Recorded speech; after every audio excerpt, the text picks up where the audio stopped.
მოგესალმებით, ეს არის პოდკასტი წყობილ სიტყვა. მე ვარ მისი წამყვანი ბესიკმოშევა. ჩვენ მაუწყებლობთ ქალაქი ფოთიდან. ეს კი არის ჩემი YouTube არხი. გამოგვიწერეთ, დაკომენტარეთ. ხოლო თუ კი მოგწონთ ჩვენი პოდკასტი, აუცილებლად დაგვიჭირეთ მხარი. დონაციის შესახებ ინფორმაციას იხილავთ აღწერაში და რა თქმა უნდა, თქვენი გვერდით გომა ჩვენთვის მნიშვნელოვანია, იმისთვის რომ განვითარდეთ. ახლა კი ნება მიბოძე წარმოგიდგინოთ ჩვენი დღევანდელი სტუმარი, თეოლოგი გოჩა ბარნოვი.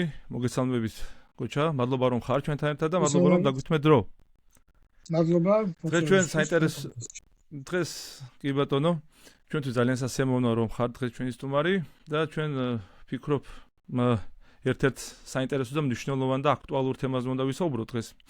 ეს არის კანონიკური სამართალი, ეს ტერმინი ზოგადად უცხო ტერმინია ჩვენ საზოგადოებაში, იმდენად ჩვენ რელიგიური საზოგადოება ვართ. ვფიქრობ რომ ამ ტერმინს კიდევ უფრო მეტად ჭირდება განმარტება, იმდენად რამდენადაც ამ ტერმინის შინაარსში წვდომა ადამიანებს დაეხმარება პრინციპში რელიგიურ პროცესებში წვდომისთვის რა.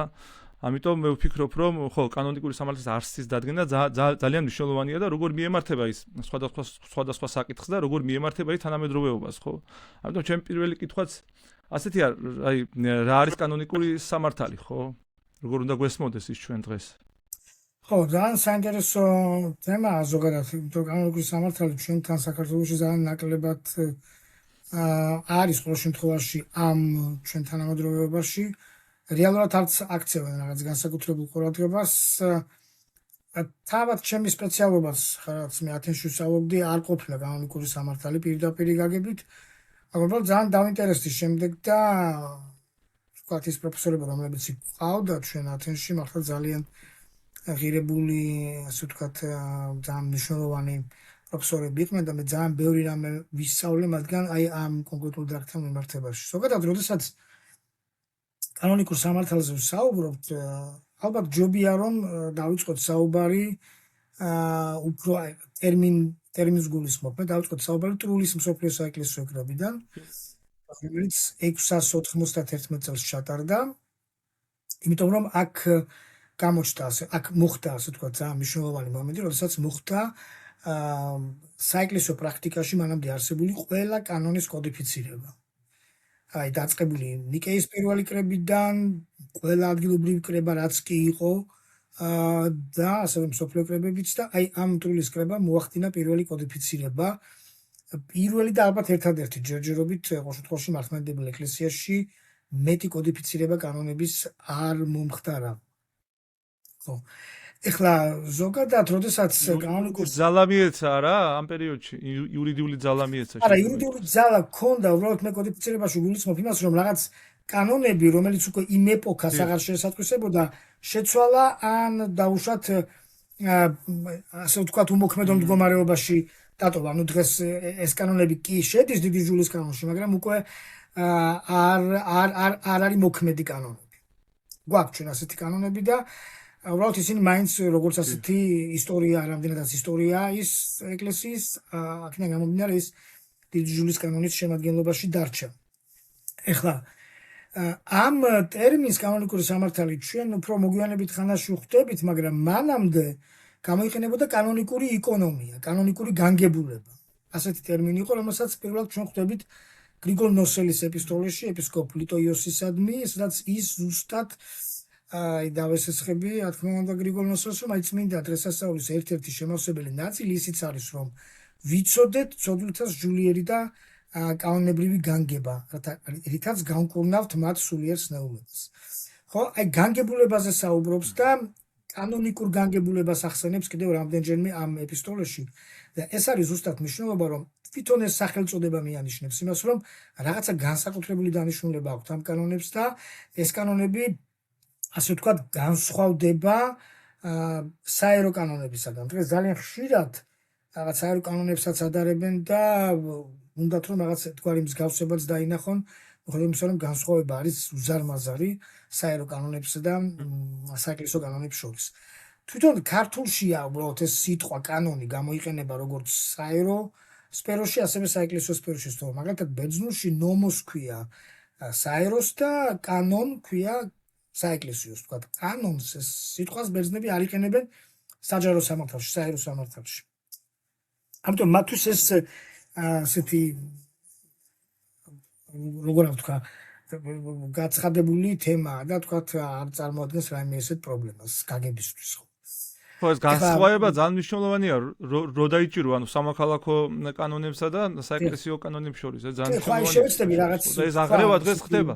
დიახ. ეს კი რა თქმა უნდა. ეს საკმაოდ დიდი თემაა უბრალოდ რაც შეიძლება ძალიან ესე მოკლედ ვიტყვი და შევეცდები რომ ჩავეტევ ამ დროში რომ რაღაცის განსხვავება და ეს განსაკუთრებულობა საეკლესიო კანონების ნახოთ. ეხლა ჩვენ ვიცით რომ საეკლესიო კანონები იქნება ეკლესიაში და ეს ეკლესია თუ ჩვენ ასე ვთქვათ გავიხსენოთ პავლე მოციქულის სიტყვებს არის სვეტი და სიმტკიცე ჭეშმარიტებისა ხო ეს ჭეშმარიტება ნუ ეს ერთობა ხო ეს ეკლესია არის ქრისტეს ისტორიული სხეული რომელიც არის რეალურად ქრისტე განგრძობილი დროსა და სივრცეში ამ სხეულში არის დავანებული სულიწმიდა და ეს სულიწმიდა წარმართავს ასე ვთქვათ ეკლესიას და იმიტომ რომ რატომ როდესაც მაცხოვარი ამაღლების წინ იმართავს თავის მოციქულებს ემნება რომ მე მივდივარ მამისა შემისათანა და თქვენ მოგივლენთ მოგეშინის მცემელს სულიწმიდას რომელიც ასე ვთქვათ წარგიძღვებათ თქვენ და ის გააგრძელებს ჩემს საქმეს ხო აქედან გამომდინარე ვამბობთ ჩვენ იმას რომ უკვე სულიწმიდა წარმართავს იმისათვის რომ ჩვენ სულიწმიდა გქონდეს აუცილებელია რომ ვიყოთ ეკლესიის წევრები და ეკლესიაშიც როდესაც ჩვენ გვინდა ქრისტესთან თანაზიარება ამისთვის აუცილებელია სულიწმიდა ხო აი როდესაც საღვთო ევქარისტია არის ერთადერთი საიდუმლო სადაც არის ქრისტე თავად ხო წმინდა ტრაპეზზე ჭეშმარიტება რომელსაც ჩვენ თანავეზიარებთ და ეს ჭეშმარიტება მიგივე ქრისტე ჩვენ გვეძლება სულიწმიდის მიერ იმიტომ რომ როდესაც ხდება ეპიკლესიის ლოცვის კითხვა ეპისკოპოსი ან მღვდელი მიმართავს სულიწმიდას რომ შეცვალეს სულითა წმინდითა შენიდა ხო ასეთი მიმართავთ რომ თავად რა თქმა უნდა მღვდლის ან ეპისკოპოსის სიტყვები იმპულს დაღვინოს არცვლის ქრისტეს ესხება ხორცნამ საკეთებს სულიწმიდის შესაბამისად სულიწმიდისა და ქრისტეს ურთიერთობა ეკლესიაში არის ძალიან მნიშვნელოვანი ხო ზოგადად მე უამრავი განმარტება წამიკითხავს კანონიკური სამართლის მაგრამ ძალიან მნიშვნელოვანი განმარტება რომელიც მე მოვისმინე ათენის უნივერსიტეტში ჩვენ ძალიან ცნობილი პროფესორისგან ლასიოს პიდასისგან არის ყველაზე უნიკალური და ეს კაცი ძალიან კარგად და პრაქტიკულად განმარტავს კანონიკურ სამართალს. ის ამბობს რომ კანონიკური სამართლის ანუ კანონიკური ტრადიციის მთავარი მიზანი არის ქრისტეს მიერი გამოცხადების ჭეშმარიტებისა და ეკლესიის სულიერი მისიის ავთენტური მართებული ასე ვთქვათ საყოველთაო გნებავთ შეხამება, გნებავთ მისადაგება, გნებავთ მორგება საეკლესიო ცხოვრების ეპოქების მიხედვით ცვალებად ისტორიულ პირობებთან. ანუ ყველა აი ამ ქრისტეს მიერი გამოცხადების ჭეშმარიტებისა და ეკლესიის სულიერი მისიის მოკლედ რომ ვთქვათ, ეკლესიის სულიერი მისიის მორგება, ანუ შეხამება აი ამ ისტორიულ ცხოვრებასთან.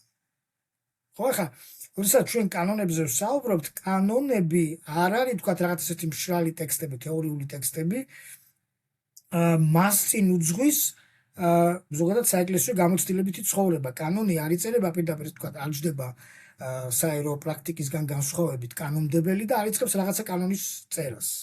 არა, ეს რომელიმე საეკლესიო კანონის ასე ვთქვათ დაწერა უნდა განაპირობოს ისტორიულმა პირობებმა, უნდა განაპირობოს საეკლესიო სავსების გამოცდილებითმა ცხოვრება. მან უნდა უკარნახოს საეკლესიო კანონმდებელს, რომ რაღაცა კანონი დაიწეროს. აი მაგალითად 53 კანონი ტრულის მსოფლიო საეკლესიო კრების რამდენიმე აწლევლები და საუკუნე იყო ეს პრობლემა ეკლესიაში და აი ბოლოს კანონის სახით უკვე ხდება ტრულის მსოფლიო კრებაზე ეს კანონი იწყება შემდეგნაირად რომ სულიერი ნათესაობა უფრო აღმატებულია ვიდრე ხორციელი კავშირი.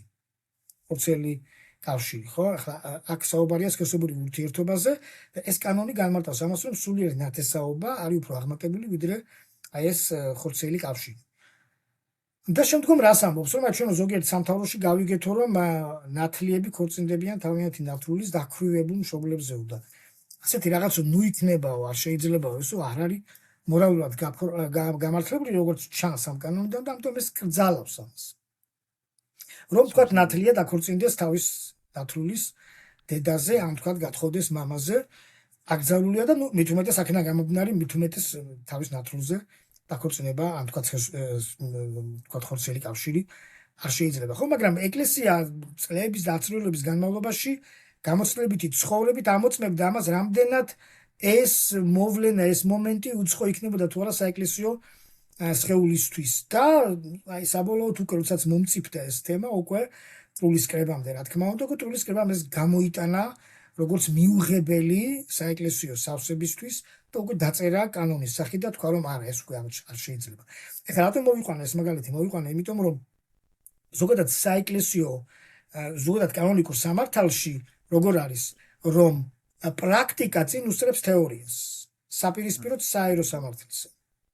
ხო, ანუ რაღაცა თქვა მოვლენები უნდა უსწრებდეს წინ გამოცდილებითი ცხოვრება ეკლესიის რომ შეიქმნას რაღაც კანონი და შემდგომ ეს კანონი ძალმოსილი იყოს და ასახავდეს ზუსტად თქვა მოწმეების საღვთისმსახურო თუ ზნეობრივი ასე თქვა ცხოვრების აუცილებელი პირობები იქნება ხო ამიტომ ეს განსაკუთრებულობა არის ძალიან ნიშანდობლივი კანონიკური სამართლისთვის და ზოგადად საეკლესიო კანონებისთვის ეხლა კანონიკური სამართალი ეხლა რას აკეთებს ზოგადად კანონიკური სამართალი ცდილობს რომ დაარეგულიროს ურთიერთობა ეხლა როდესაც ჩვენ ზემოთ თქვით რომ ისტორიის გამოცდილებითი ცხოვრების ისტორიულ პირობებთან კავშირში ასე ვთქვათ შეხამება ხდება აი ამ ქრისტეს მიერი გამოცხადებისა და ეკლესიის სულიერი მისიის ეს ორი მნიშვნელოვანი მომენტია ხო ქრისტეს მიერი გამოცხადება და ეკლესიის სულიერი მისია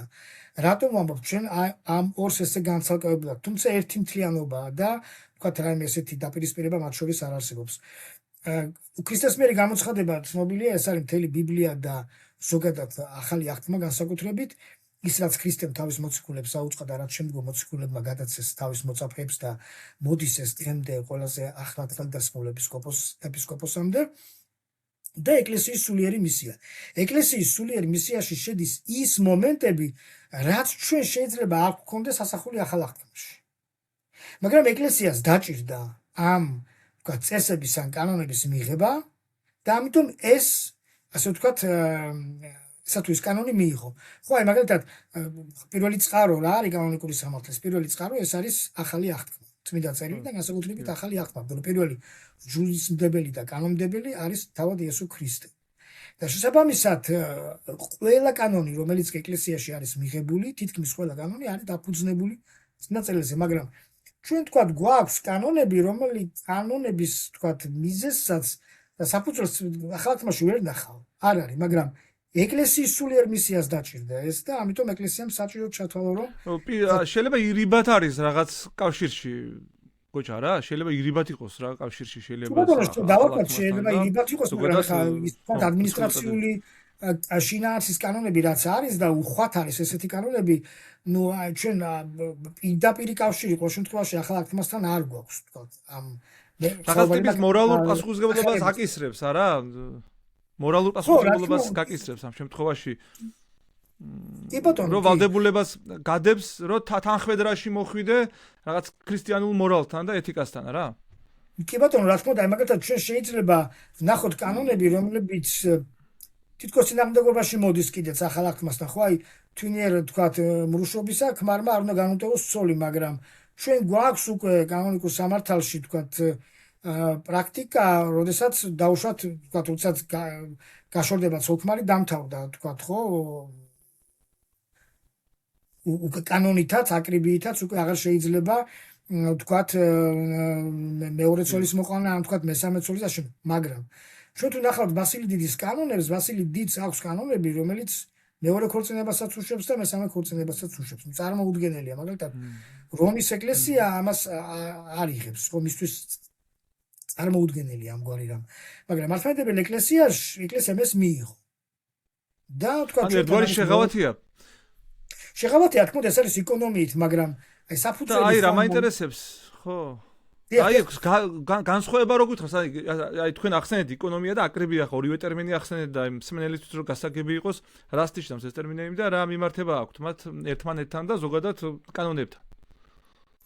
ხო, ზოგადად ეხლა აკრიბია და უნდა ვთქვათ, აუცილებლად კანონიკური აკრიბია, ტერმინოლოგიურად ასეა და საეკლესიო ეკონომია. აი აქაც უყურეთ, როდესაც ეკონომიაზე მივდივართ, საეკლესიოს ურთავთ წინ ეპითეტს, რომ მივხვდეთ იმას, რომ ეს ეკლესია სჭირდება და ეკლესია აკეთებს ამას. რა თქმა უნდა, მიზეზი ამგვარი ეკონომიების გაკეთებისა არის, რა თქმა უნდა, ადამიანი და მისი ბუნება, რომელიც ამჟამად არის დაცემული და ის საჭიროებს გარკვეულ შეღავათებს. ხო, ვთქვათ, ეკონომიასა და აკრიბიასა და ეკონომიას შორის განსხვავებაც ეს არის. ეხლა თუ აკრიბიას გავმართავთ, აკრიბია ეს არის გავლენიანი ავტორიტეტული საეკლესიო ტრადიცია და მისი ერთიანობა, ხო?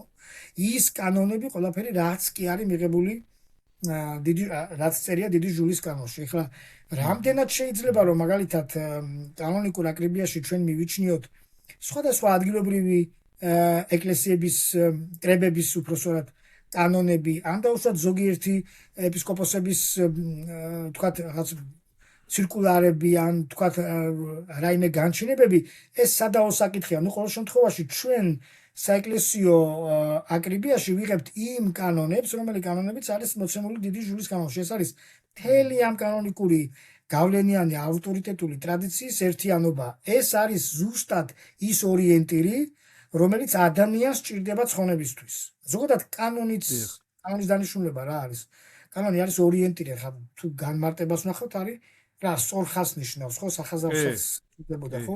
რატომ? იმიტომ რომ ის გიჩვენებს ორ გზას, რომ აი შენ რომ მიხვიდე იმ დანიშნულ პუნქტამდე, რასაც ცხონება ქვია, ხო, რასაც განხტობა ქვია, ისთვისაც ადამიანი არსებობს ზოგადად, ხო? შენ უნდა წახვიდე აი ასე. შენ უნდა წახვიდე აი ამ გზით. დიახ. ამ გზით თუ არ წახვალ ვერ მიხვალ იმ დანიშნულებამდე. ამას გეუბნება კანონი. მაგრამ როდესაც უკვე ჩვენ შემდგომ საუბრობთ ეკონომიაზე, ეს ეკონომია არის უკვე გარკვეული შეღავათი ადამიანის დაცემული ბუნებასთან მიმართებაში, ხო, ეხლა იქ შეიძლება იმ მიზნამდე, რა თქმა უნდა, მიზანი იგივე რჩება, შეუძლებელია რომ ეს მიზანი და დანიშნულება ეს საბოლოო წერტილი, ესქატოლოგიური წერტილი შეიცვალოს და შეიძლება სხვა გზებით მიგიყვანოს. ყველა არა, რა თქმა უნდა, მაგრამ ეკონომია, საეკლესიო ეკონომია აუცილებლად კონკრეტული ადამიანებისთვის არის, ხო? დანიშნული და არა მთლიანად საეკლესიო სავსებისთვის. ერთგვარი გამონაკლისებია ეს, არა, ბატონო გოჩა, ეს ერთგვარი გამონაკლისებია. როცა ინდივიდუალური შემთხვევას ითვალისწინებს. რა თქმა უნდა, ადამიანს, აი, ოდესაც ჩვენ ქორწინებების რაოდენობაზე ვთქვით, იქ აღნიშნეთ, რომ იმისათვის, რომ ეკლესიას მრუშობაში არ დაეტოვა ადამიანი, ამიტომ გახდა როგორც ჩანს იმ ეპოქაში იყო ძალიან ხშირი შემთხვევები ასეთი, თქვათ მეორე, მესამე ქორწინებები და ამიტომ ბასილი დიდი თავის კანონებში ამბობს, რომ მეორე ქორწინება თუმცა არ არისო კარგიო, მაგრამ უშვებს ამას ეკონომიით და ამბობს, რომ თქვათ ნება დაერთოთ და თვითონ ეკლესიას შემდგომ უკვე მოგვიანებით ხანაში მსახურებაც არის, ხო, ჩვეულებრივი ხა ტარდება საეკლესიო წესი, მართალია უკვე ამ წესს აღარ აქვს ეს საზეიმო განწყობილება, როგორც თქვა პირველ ქორწინებას, თქვა სინანულის შინაარსის ლოცვები იკითხება ამ დროს და არის მესამე ქორწინებისაც, ხო? თავისთავად ცხადია, ეს მნიშვნელოვანი მომენტია ზუსტად, იმიტომ რომ ითვალისწინებს ეკლესია, საეკლესიო ეკონომია, იმიტომ ქვია, ითვალისწინებს ადამიანის დაცემულ ბუნებას, რომ ყველა ადამიანს არ აქვს ერთი და იგივე შესაძლებლობა და არ აქვს ძალა, არ აქვს ძალა, რომ ზუსტად იგივე წესით მივიდეს იმ დანიშნულ წერტილამდე, როგორც ეს მაგალითად სხვა ადამიანებისთვის არის, მაგრამ ზოგადად, როდესაც ეკონომიას ვიყენებთ, ხო, აუცილებელია, რომ ამ ეკონომიის გამოყენების წინ მას, ვისაც მიემართება ეს ეკონომია, განემარტოს აკრიბიით რა არის და აი ეს აკრიბიის შინაარსი აუცილებლად უნდა აეხსნას მას, რომ საიდან მოხდა მისი გადმოყვანა ეკონომიაში, რომ მან ეს იცოდეს, აუცილებლად რომ აკრიბია ზუსტი სწორი ფორმა ცხოვრების არის ის, მაგრამ იმის გამო რომ მას აქვს გარკვეული სიზნელები და სირთულეები, ამიტომ ის საეკლესიო ეკონომიით სარგა.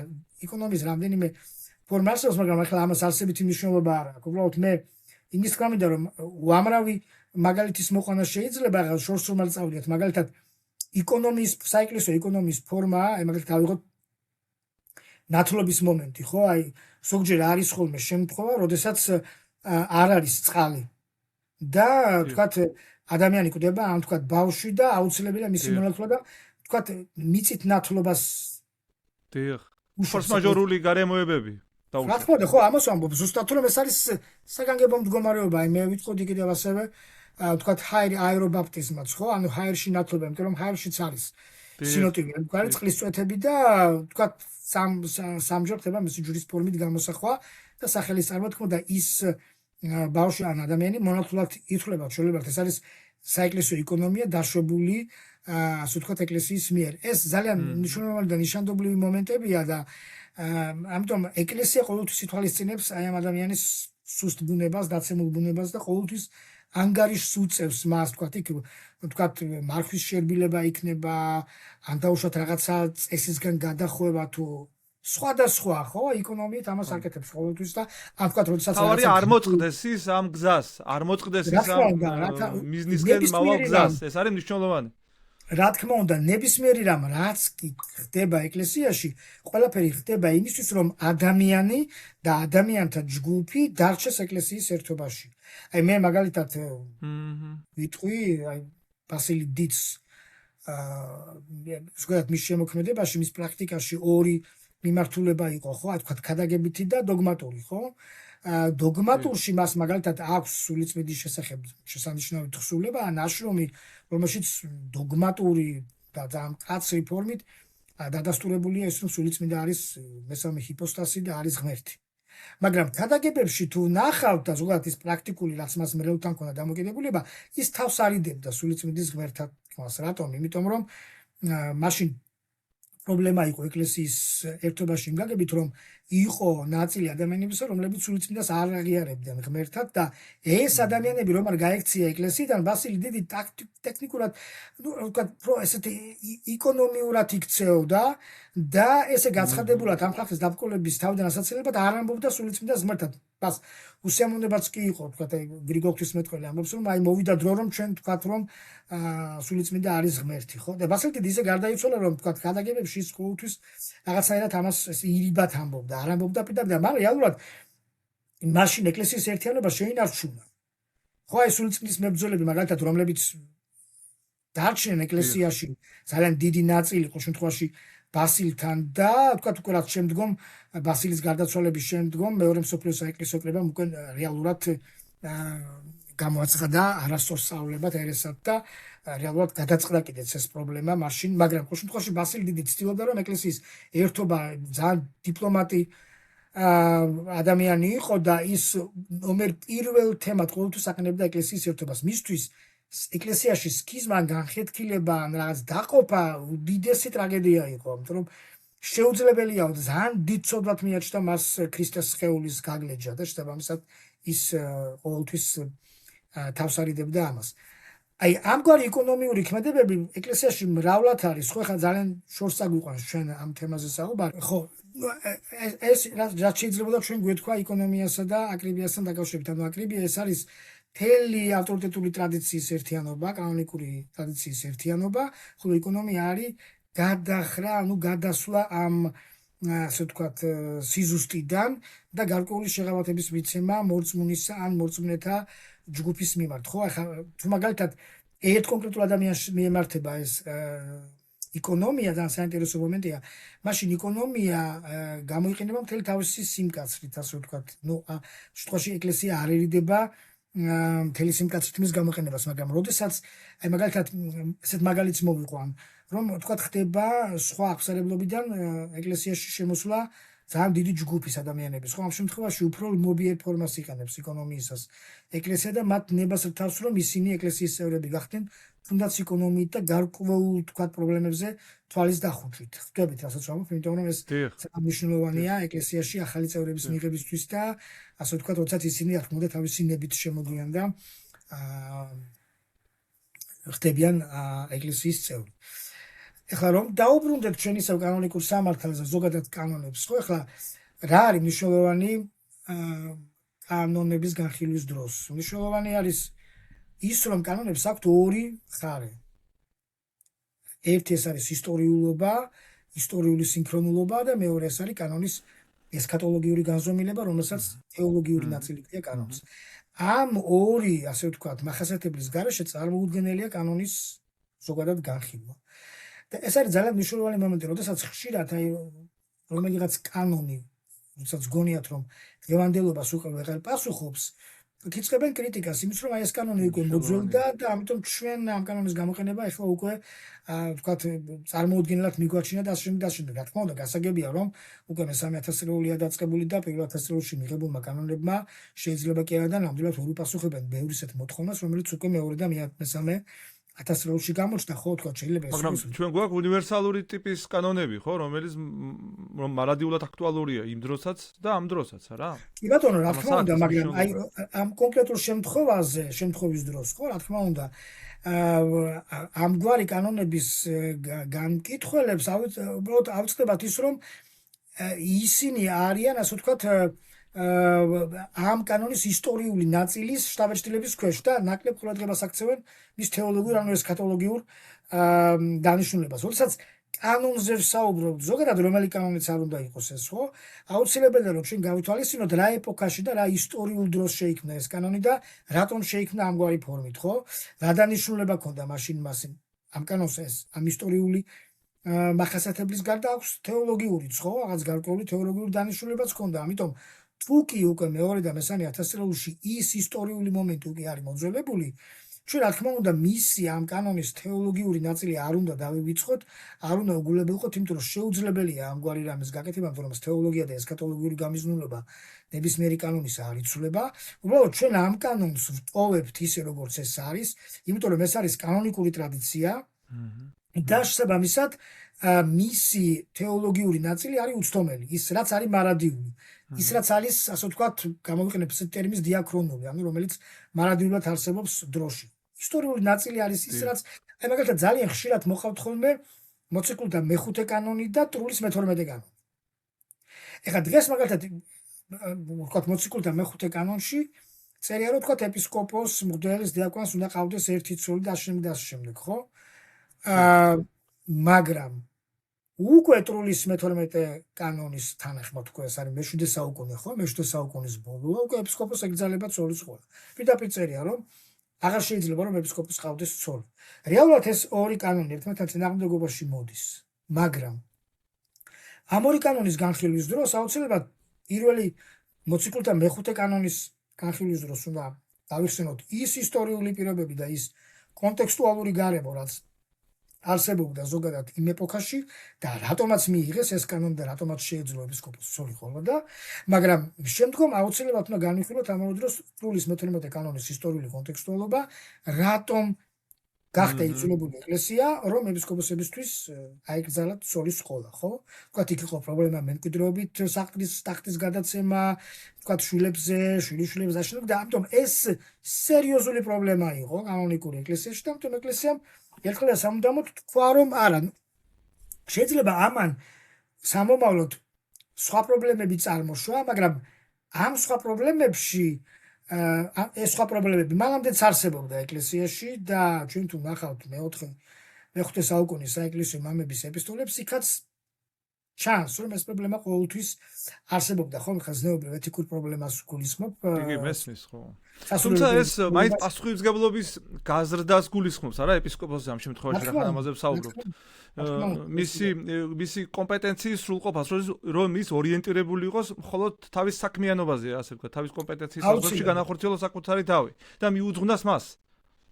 რა თქმა უნდა, აუცილებლად, აი მაგალითად, ვთქვათ, დამოკიდებულება ურთიერთობა ვიდრე ტრულის კრებამდე სხვა იყო, ვთქვათ, ეპისკოპოსისა მრევლთან მიმართებაში, თუმცა ჩვენ გვყავს უმეტესობა ეპისკოპოსებისა მაინც იმ ეპოქაში იყო, ვინ უცოლოები იყვნენ, ხო, მაგალითად ბასილი დიდი იქნება, დაუშვათ გრიგოლ ღვთისმეტყველი, იოანე ოქროპირი, ვთქვათ, კირილე ალექსანდრიელი თუ ვინც არ უნდა დავასახელოთ, ძალიან დიდი მამები, ხო, ყველანი იყვნენ ძირითადად უცოლოები, ხო, იმიტომ რომ მათი, ასე ვთქვათ, მიძღვნა ეკლესიისადმი იყო დიდესი და შესაბამისად მათ არც ჰქონდათ იმის დრო და იმის ალბათ განწყობაც და სურვილიც რომ თქვათ მოკიდებოდნენ ოჯახს და პარალელურად ემართათ საკუთარი ოჯახი და ამავე დროს ეკლესია და ჩვენ როდესაც მათ ცხოვრებას ვკითხულობთ და ვეცნობით და მე გაოცებულები ვართ მათი ასეთი თავდადებული ვთქვათ ქრისტიანული ცხოვრება, რომლებიც მანათობლები არიან, ხო, ნებისმიერი ქრისტიანისთვის თუ როგორ უნდა იცხოვროს ქრისტიანობა და როგორ უნდა წარმართოს თავისი ცხოვრება, ხო. აი, ამიტომ ახლა ამ ორი კანონის შედარებით, აი, ისტორიულობისა და თეოლოგიის ურთიერთმიმართებას გაუსვი ხაზი. მაგალითად ეხლა ისტორიული კონტექსტუალობა სხვა რამეებში ჩანს კანონიკურ სამართალში. მაგალითად ჩვენ თვალყურებთ მაგალითად მართლმსაჯულება, სამართალ საქმის წარმოება, ხო? საეკლესიო სერიოზულ რეფორმას საჭიროებს ეს მაგალითად დღესდღეობით, ხო? ეხლა ჩვენ ვიცით რომ ეკლესიაში ხო, როგორც კანონმდებლობითი, ასევე აღმასრულებელი და სასამართლო ხელისუფლება, ხო, ეს შტო არის ეპისკოპოსის ხელში. ჩვენ ახლა მაგალითად საერო სამართალ წარმოებამ ძალიან დიდი, ასე ვთქვათ, წინსვლა განიცადა და ძალიან დახვეწილია. ბუნებრივია, კი. შედარება არ შეიძლება. მაგრამ ეკლესიაში უკვე ცოტა სხვანაირად არის. ეკლესიაში სამივე ვთქვათ, აი საერო, საკანონმდებლო, აღმასრულებელი და სასამართლო არის ეპისკოპოსის ხელში. ეხლა ამის განმარტება ასეთია, რომ უფრო ეპისკოპოსთა კრებაში თუ ერთი ეპისკოპოსის ხელში? ნუ ზოგადად ვთქვათ, ხო, ეპისკოპოსების თუ ეპისკოპატის თუ მნიშვნელობა არ აქვს. ეპისკოპოსები ხო, ეს კრება ითავსებს იმ ფუნქციებს, რა ფუნქციების დაუჭერს. ხო, მაგრამ ვთქვათ, ჩვენ პირველი რანგის სასამართლოს ავიღებთ, იქ ეპისკოპოსი ისჯის ყველაფერს, ხო? სანამ სააპელაციომდე მივა. ეხლა სხვა ეკლესიებში მაგალითად იქ არის სხვადასხვა საფეხურები სასამართლოს ჩვენთან არ არის, თორე სხვაგან ისე საეკლესიო სასამართლოს პრაქტიკა ქონდა ეკლესიას ტრადიციულად ამ გაგებით, ესე რომ ვთქვათ, ანუ სასამართლო. კი, რა თქმა უნდა, კი, როგორ არა. და როგორ გამოხატავდა ეს რა ქვია, საკუთარ თავს ბავშვის პრაქტიკაში. ძალიან საინტერესოა. კი, გამოხატავდა, რა თქმა უნდა, ვთქვათ, სამართალ საქმის წარმოება ცნობილია ჯერ კიდევ საუკუნეების წინ უკვე საკმაოდ ისეთი ფორმით იყო ეკლესიაში და ვთქვათ, განსაზღვრული იყო, ვთქვათ, პირველი რანგის სასამართლო, განსაზღვრული იყო სააპელაციო, განსაზღვრული იყო შემდგომ სინოდალური სააპელაციო, ცალკე მღვდელმთავრებისთვის პირველი რანგის სასამართლო, სააპელაციო პირველი სააპელაციო და ვთქვათ, სინოდის წევრი ეპისკოპოსების კიდე ცალკე სასამართლო ის არის. არის ძალიან ისეთი დახვეწილი ფორმით არის დღეს, მაგრამ მე ისე თქმა მინდა უბრალოდ, როდესაც ამ სამივე შტოს ეპისკოპატის ხელში ვთქვათ, ექცევა, ამის განმარტება არის ასეთი, რომ სამივე შტოზე ძალაუფლება მოდის ქრისტესგან. შესაბამისად, ამიტომ არის რომ ეპისკოპოსს აქვს ეს მისია აღებული თავის თავზე. მაგრამ ეხლა რა თქმა უნდა, საუკუნეების განმავლობაში მოხმედებელმა ეკლესიამ გარკვეული დახვეწა გარკვეულწილად დახვეწა ეს ვთქვათ სფეროც, ხო? ახლა მაგალითად ჩვენ თუ წავალთ საბერძნეთშიც ძალიან ისეთი კარგი საკმაოდ კარგი რეფორმები გატარდა სასამართლო. იქ ჩვენ ნახავთ ზუსტად იმას, რომ აი მაგალითად ერთი ეპისკოპოსი, რომელიც ვთქვათ ასხამს ხელს, ვთქვათ სასულიერო პირად ადამიანს, ამ ერთ ეპისკოპოსს აღარ შეუძლია უკვე რომ ის განკვეთოს. ამისთვის საჭიროა უკვე 5 ეპისკოპოსი. ხო? თვითონ ის, ვინც ხელდამსხმელი იყო, იმიტომ რომ ვისიც არის ხელდასხმა, იმისია განსჯაც, იმისია განკვეთავს. ხო, ეს არის უძველესი პირველი მეორე საუკუნიდან წამოსული წესი ეკლესიიდან, ხო, ვინც არის ხელდამსხმელი, მისია, ასე ვთქვათ, განსჯაც იმავე სასულიერო პირის. მაგრამ ის არის ერთ-ერთი იმ 5-თაგან ეპისკოპოსთაგან, რომელიც უკვე განკვეთას, ასე ვთქვათ, წვეთს ამ თვიმ სასულიერო პირისას. აი ჩვენთან რამდენიმე შემთხვევა მოხდა, მე მგონი რომ მეუფე სტეფანს, როდესაც მან განკვეთა ერთმა ეპისკოპოსმა 2 თუ 3 მღვდელი განკვეთა, რაც ანტიკანონიკურია და არაფრით არ შეიძლება ერთი ეპისკოპოსი. რეალურად უსამართლობის პრევენცია რო არ დაინერგოს უსამართლობა პრაქტიკაში. რა თქმა უნდა, ერთმა ეპისკოპოსმა დაწერა რომ განკვეთილია ასე დაყოლილი ერისკაცის დონეზე. არ აქვს ამის უფლება ერთ ეპისკოპოსს. რეალურად მაგკუთხით გოჩა ძალიან საინტერესოა მეუფე პეტრეს თემა და მისი ეს გამოცდილება, ხო, როცა ადამიანი სასამართლოს ითხოვს და ეს სასამართლო მიუღწეველია მისთვის, ხო, იმ პირობებში, როცა ის გულწრფელია იმ გაგებით, რომ ის მზად არის მიიღოს სასჯელი იმ პირობებში, თუ კი ის ვერ დაასაბუთებს იმ ბრალდებას, რა ბრალდებას მას თავის დროზე წარადგინა, ხო, მორალურად, ეთიკურად და კანონიკურად. ვის მოწონს და ვის არა. აი ეგ განგვიმარტეთ, მართლა ეს თანამედროვეობის კეისია ძალიან აქტუალურია თან, ხო და ეგ აწუხებს ყველა ქრისტიანს დღეს ალბათ. რა თქმა უნდა, მით უმეტეს, როდესაც მეუფე პეტრე არ არის განკვეთილი, ხო, ის დაყენებულია რამდენადაც მე ვიცი, შეჩერებული აქვს მღვდელმოქმედება, არ არის განკვეთილი და რა თქმა უნდა, მას ხარისხშია, ანუ ხარისხშია, რა თქმა უნდა, ეპისკოპოსია და ამიტომ მას აქვს უფლება რომ მოითხოვოს სასამართლო და მოითხოვოს სასამართლო პროცესის, ასე ვთქვათ, საჯაროობაც, ხო? ეკლესია არ არის დახურული ინსტიტუტი, ეკლესია არ არის, ვთქვათ, ადამიანებისაგან შემოზღუდული, ასე ვთქვათ, რაღაცა ერთობა, ხო? პირიქით, ეკლესია ყოველთვის გახსნილი იყო და როგორ შეიძლება რომ ეკლესია მხოლოდ ეპისკოპოსების განსაკითხი ორგანიზაცია, ვთქვათ, ინსტიტუტი იყოს. ხო, ახლა მაგალითად ეკლესია ვარ მე, ეკლესია ხარ შენ, ეკლესია ის ყველა თელი ჩვენი ერთობა არის ცოცხალი ორგანიზმია, არის ყველა ადამიანების ერთობა. როგორ შეიძლება რომ ამ ადამიანებისგან დაფარულად რაიმე კეთდებოდეს, ხო? ამიტომ მეუფე პეტრეს მდგომარეობა მე ვიტყოდი რომ არის ჰაერში გამოკიდებული. მეუფე პეტრეს პროცესი სასამართლო აუცილებლად უნდა დაიწყოს. და ანუ მეორე მხარეს ვალდებულებას უჩენს ეს. მეორე მხრივ, ერთი მეუფე პეტრეს სურვილი საეკლესიო სასამართლოს გამართვისა, მეორე მხარეს ვალდებულებას უჩენს პირდაპირ გაგებით. რა თქმა უნდა, და ჩვენთან ეს ხო ნებელობაზე არ არის, ეს არის ვალდებულება, რომელი ვალდებულების პასუხისმგებლობა მეორე მხარემ უნდა აიღოს, ხო, კისერზე. ეს არის საეკლესიო სწავლება. ეს არ არის მე და თქვენი აზრი.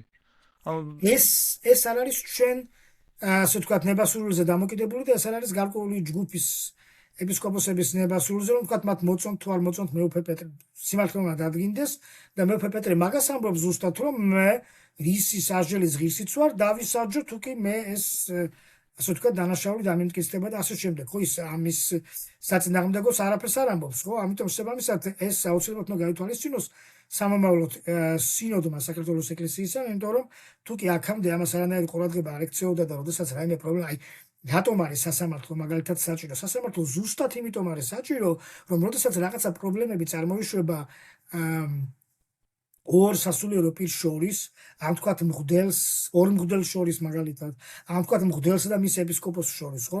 ვინ უნდა გაარჩიოს ეს საქმე, ხო? ეს საქმე უნდა გაარჩიოს აუცილებლად ეპისკოპოსმა და თუ ეპისკოპოსის მიერ გამოტანილი განაჩენი არ დააკმაყოფილებს იმ სასულიერო პირს, იმ სასულიერო პირმა უნდა მიმართოს შემდგომ სააპელაციო სასამართლოს, სადაც უკვე 5 ეპისკოპოსი იქნება და შემდგომ მეორე სააპელაციოს, რომელშიც 7 ეპისკოპოსია უკვე შემადგენლობაში და თავისთავად ცხადია, საბოლოო სიტყვა რაც უკვე არის შემდგომ იერარქიის სინოდის, მისგან იქნება განსხვავება გამოტანილი, მაგრამ ეს პროცედურები ხო უნდა ტარდებოდეს, რომ უსამართლობის განცდა არ დარჩეს სამართლებრივად. გარდა ამისა, საზოგადოებაში ამ პროცესმა გაურება არ გამოიწვიოს, ხო? ანუ მუდმივად არ იყო საზოგადოება დაყოფილი ორ მხარედ, ხო? მომხრეება და მოწინააღმდეგება. საბოლოო ჯამში, რაც მალე დადგინდება ჭეშმარიტება სასამართლო პროცესის ფარგლებში, მით უფრო უკეთესი საზოგადოებისთვის და მით უფრო უკეთესი ეკლესიისთვის, არა? ანუ ამას ესე იგი ასე ვთქვათ დროის გაწელვის ნაცვლად პირიქით ეფექტურობა უფრო ჭირდება და სისწრაფე, ასე ვთქვათ. ხო, კანონის წესები გათვალისწინებელია. ეკლესიაში არ არის მართლმადიდებელ ეკლესიაში არ არის ვთქვათ პროკურორის ესეთი რაღაც ბრალდება რო წამოაყენოს, იმიტომ რომ რომის სამართალს ეფუძნება ზოგადად ქრისტიანული ეკლესიის სამართალი და მოგეხსენებათ რომის იმპერიაში პროკურორი არ იყო, არ არსებობდა და ამიტომ ეს რაც დარჩა, რაც წამოვიდა მაშინ ეკლესიაში, ის მოდის დღემდე. რა თქმა უნდა, ეს ყველაფერი რეფორმას საჭიროებს და ვფიქრობ ალბათ, რომ ნელ-ნელა მართლმადიდებელ ეკლესიაში დაიწყება რაღაცა რეფორმების ჩატარება, იმიტომ რომ ძალიან ბევრი თეოლოგი უკვე საუბრობს ამის შესახებ და ამის რეფორმაში რას გულისხმობთ, ხო, ჩაისახლება და სიახლეების შეტანას გულისხმობთ თუ რაღაც ტრადიციასთან დაბრუნებას უფრო? არა, უფრო დახვეწას. ეგ თქვი ტრადიცია იყო ის, რომ რომის იმპერიაში არ არსებობდა პროკურორი სასამართლოში და რამდენადაც ეს წესი იყო იქ, ეს წესი აიღო ეკლესიამ მაშინ. პირველ ათასწლეულში და ამ წესს ეთაპოსებით ეკლესიაში პროკურორი არ არსებობს, ხო? აი, როგორც გითხარით, სამივე ეს თქვათ შტო აქ შეთავსებული ეპისკოპოსი და ის განაგებს ამას. ამიტომ ეს გარკვეულ რეფორმებს საჭიროებს, ხო? აი მაგალითად, იგივე თქვათ კანონებთან დაკავშირებითაც ჩვენ ცოტა ზემოთ ვისაუბრეთ ამის შემდგომ, ხო? ნელ-ნელა დაიწყო მართლმადიდებელმა ეკლესიამ, აი 2018 წელს თუ არ ვცდები, ხო? რაღაც სექტემბერში დიდი სინაქსისი გაიმართა მსოფლიოს საპატრიარქოსი, რეალურად ადგილობრივი კრება იყო 2018 წელს. სადაც მათ მიიღეს კანონი, გნებავთ და რა ვთქვათ კანონი ამას თუნდაც ის, რომ თქვათ თუ რომელიმე ცოლოს ან მღვდელს გარდაეცვლება მეუღლე, ცოლი მას შეუძლია რომ მეორედ იქორწინოს. თუ კი მას არ აქვს სურვილი რომ წავიდეს მონაზვნად მონასტერში, ყველას არ შეუძლია ასეთი ცხოვრება, მას ეკონომიით, რა თქმა უნდა, ნება დართო კონსტანტინოპოლის ეკლესიამ, რომ მოიყვანოს მეორე, ასე ვთქვათ, ცოლი, ხო? ეს ძალიან სასიამოვნო ცვლილებებია, ხო? იმიტომ რომ ეკლესია მიუხედავად იმისა, რომ უჭირდა ამის გაკეთება, მაგრამ ყოველთვის, როდესაც კი რაიმე საჭიროებას ნახავდა კანონის შესაცვლად, ამას ყოველთვის აკეთებდა. ახალი კანონი ყოველთვის იწერებოდა, ან დაუშვათ განიმარტებოდა ძველი იმ დაგვარად, რომ ის მორგებული ყოფილიყო იმ ისტორიულ პირობებთან, იმ კონტექსტუალურ პირობებთან, რაც უკვე ახალი ეპოქა ქმნიდა და ახალი ეპოქა მოითხოვდა ზოგადად. ეხლა დღესაც მაგალითად ჩვენ გვაქვს ძალიან ბევრი ბიოეთიკური პრობლემები, რომელზეც თქვა ადრე ეკლესიაში საუბარი არ იყო და დღეს ეკლესიამ ამაზე პასუხი უნდა გაცეს, ხო? არის ბევრი საკითხები, რომელზეც არ აქვს ეკლესია. პასუხები არ არსებობს. კი, გაორებულია საზოგადოება, პასუხები არ არსებობს. არ არის პასუხი, ხო? ეხლა უბრალოდ ეკლესია, იცით, ეკლესია ამბობს უარს ევთანაზიაზე.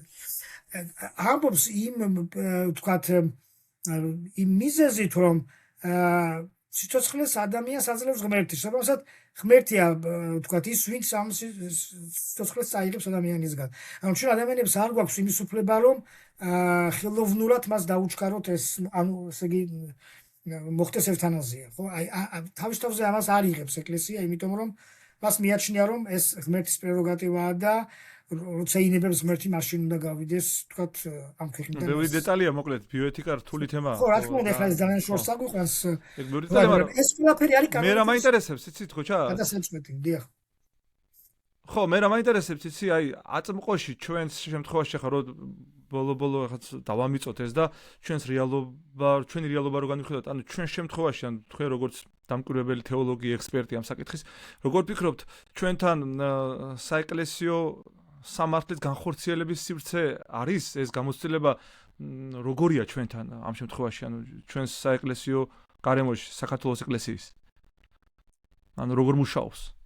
ეხლა ჩვენთან ამჟამად არა, ნუ ხადროულ საუკუნეებში იყო რაღაც გამოცდილება, გარკვეული თქვათ პრაქტიკა, რაც ბერძნული სამყაროდან შემოდიოდა, იყო აქაც, მაგრამ დახვეწილი ფორმით ძალიან მეეჭვება, რომ ეს ყოფილიყო.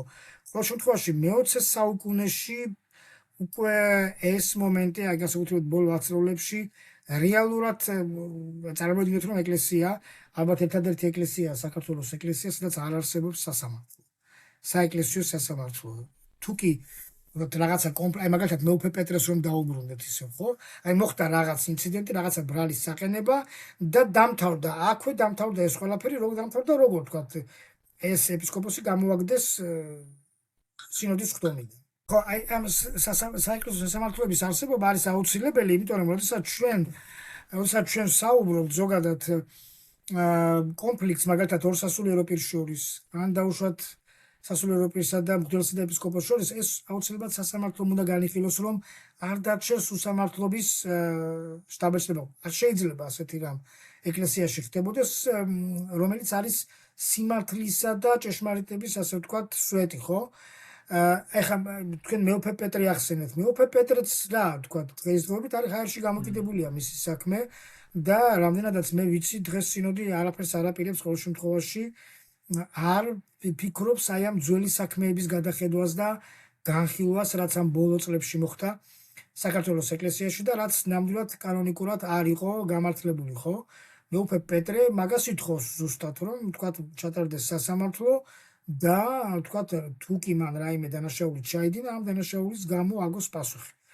ამისთვის არის საჭირო სასამართლო და რაღაც ესეთი პომპეზურობისთვის, ხო?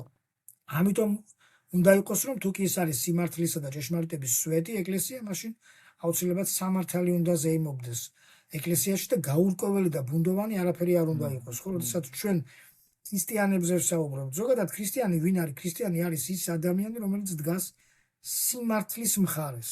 თუ კი სიმართლის მხარეს არ ვიდგებით და ყველაფერს გავაკეთებთ ისე, როგორც ჩვენს მდგომარეობას მიესადაგება, მაშინ ეს ძალიან დაშორებულია ქრისტიანობისგან. მინიმუმ მცდელობა დავადგინოთ სიმართლე საით არის ახლა წინ და წინ შეიძლება არავინ იცის სიმართლე სად არის, მაგრამ მინიმუმ განხილვის სივრცე შექმნათ, სადაც შესაძლებელი გახდება დადგინდეს სიმართლე, ანუ სხვაგვარად რომ თქვათ, საეკლესიო ტერმინოლოგიით სულიწმიდამ გამოხატოს საკუთარი თავი. რა თქმა უნდა, იმიტომ რომ სხვანაირად ძალიან ბევრი კითხვისნიშანი დარჩება და ძალიან ბევრი რამ, ასე ვთქვათ, გაურკვეველი იქნება, რაც ცუდია ეკლესიისთვის და ეს კითხვები არ აქვთ მხოლოდ მარტო თეოლოგებს ან დაუშვათ ეპისკოპოსებს ან სასულიერო პირებს. ეს კითხვები აქვთ ერისკაცებსაც, რომლებიც არიან უპირატესი და ერთ-ერთი, ასე ვთქვათ, მნიშვნელოვანი ნაწილი და უპირველესი, ასე ვთქვათ, წევრები ეკლესიის, იმიტომ რომ ყველაფერი მათთვის კეთდება. ის ეპისკოპოსიც და ის მღვდელიც დადგენილია ზუსტად იმიტომ, რომ ისინი არიან შუამავლები ღმერთსა და ადამიანს შორის და თავისთავად ცხადია ისინი უნდა, ასე ვთქვათ, ამ როლს უნდა ასრულებდნენ ძალიან კარგად, ხო? ხა, როდესაც სამართალზე საუბრით დავიწყეთ ჩვენ, ხო? არის ჩვენ კანონიკურ სამართალშიც არის, ვთქვათ, ადმინისტრაციული სამართალი და არის სისხლის სამართალი. ადმინისტრაციული სამართალი რეალურად ეს არის მორწმუნის ან მორწმუნეთა ჯგუფის დამოკიდებულება ქრისტეს მღვდლობასთან. ქრისტეს მღვდლობასთან, რომელიც გაგრძობადია დროსა და სივრცეში, ხო? რეალურად ეს ადმინისტრაციული სამართალი ეს არის ვინ ვის სად როდის და რა ვითარებაში ასხამს ხელს. ეს არის ადმინისტრაციული სამართლის თემა. და ამიტომ უსვამ აქ ხას და ვამბობ, რომ არის მორწმუნის და მორწმუნეთა ჯგუფის დამოკიდებულება ქრისტეს მღვდლობასთან. ანუ არ უნდა იყოს არანაირი ბუნდოვანება, არ უნდა იყოს რაიმე უსამართლობა მორწმუნესათვის ან მორწმუნეთა ჯგუფისათვის, ხო? ეხლა თუ ავიღებთ მეორე ნაწილს კანონიკური სამართლისას, ხო, სისხლის სამართალი. ეს უკვე არის ისევ მორწმუნისა და მორწმუნეთა ჯგუფის დამოკიდებულება მიმართება საღვთო ევქარისტიასთან, წმინდა ტრაპეზთან, რომელზეც არის უფალი იესო ქრისტე ყოველი ევქარისტიული მსახურების დროს.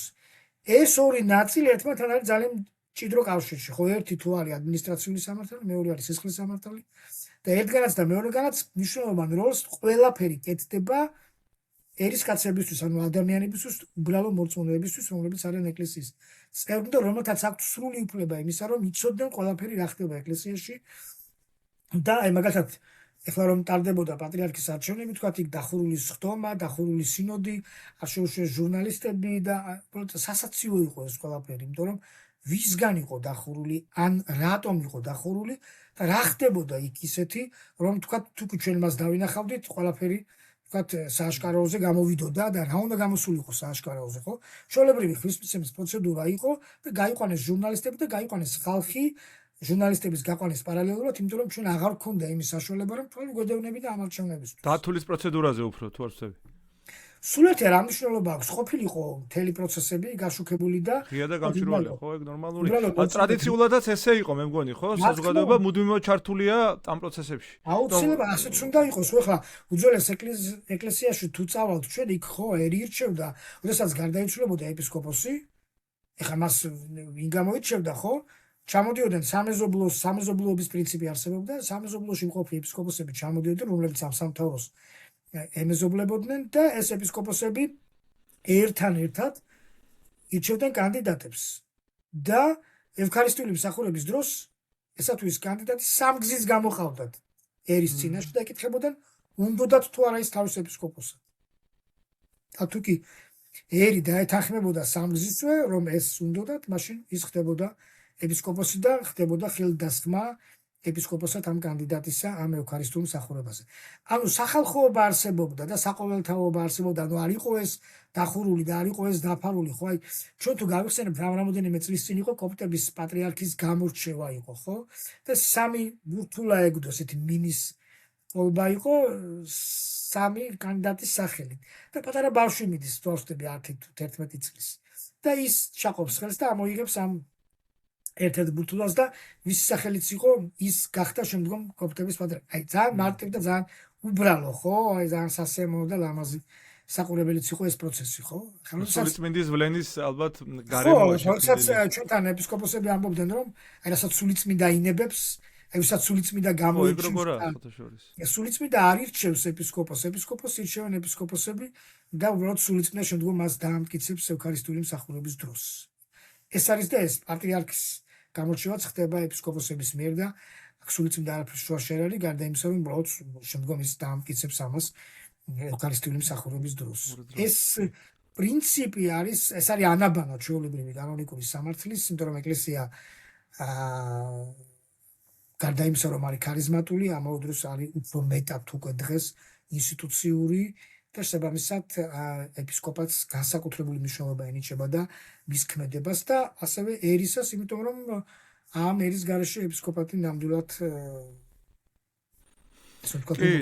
აი აქ ეხა ერთი პრობლემა იჩენს თავს, რეალურად ჩვენ განათლების პრობლემას მივადეკით ნამდვილად, რეალურად ჩვენ როცა საეკლესიო გარემოზე საუბრობთ კომპეტენტურ პროცესზე, რომელი კომპეტენციაც თეოლოგიაა თავისი არსით და ეს თეოლოგიის ცნებაც თავის მხრივ საქართველოში ძალიან გაბითურებულია, ასე ვთქვათ, ხო? ვის ჯერა თეოლოგების ვიღაცას, არ ჯერა თეოლოგების ვიღაც ამბობს, რომ აუცილებლად სასულიერო პირი უნდა იყოს თეოლოგი და აქაც რაღაც სასულიერო გამოცდილება გჭირდება ადამიანს მეორე მხრივ, მეორენი ამბობენ, რომ თეოლოგობა რაღაც აკადემიური გამოცდილება, სამეცნიერო მუშაობასთან არის დაკავშირებული და ასე შემდეგ. ანუ რეალურად რასთან გვაქვს? თქვენ მაგალითად ერისკაცი ხარ და მე როგორც ვთქვი საბერძნეთში მიიღეთ თქვენ განათლება და სერიოზული განათლება და აი მანდ ამ განათლების მიღების შედეგად ადამიანები კვალიფიკაციას იღებენ, ხო? თეოლოგიის სპეციალობით. და გასაკვირი სულაც არ არის, რომ ამ შემთხვევაში ერისკაციც შეიძლება თეოლოგი იყოს და რა ვიცი ინფორმირებული იყოს ყველა იმ დეტალით და ყველა იმ ისტორიული მომენტით, რომელსაც მოიცავს ეს სივრცე, რა? უნდა. ისეთ შეიძლება ხლა ადრეულ საუკუნეებში ამას არ ექცეოდა ყურადღება განათლებას, მაგრამ დარწმუნებული ვარ, რომ ხა უნივერსიტეტები არსებობდა შუა საუკუნეებში ბიზანტიაშიც, დასავლეთშიც ყველგან და შესაბამისად ძალიან ალბათ მნიშვნელოვანი იქნებოდა სასულიერო პირების განათლების თემაც და ჩვენ ვიცით ძალიან ბევრი სასულიერო პირი უძველეს ეკლესიაში და შუა საუკუნეებშიც, რომლებიც ქმნიდნენ თეოლოგიას, ასე ვთქვათ, და უზარმაზარ ნაშრომებს ქმნიდნენ თეოლოგიას, ხო? განათლების გარეშე, რა თქმა უნდა, შეუძლებელი იყო დასული წმიდის წინამძღოლობის გარეშე.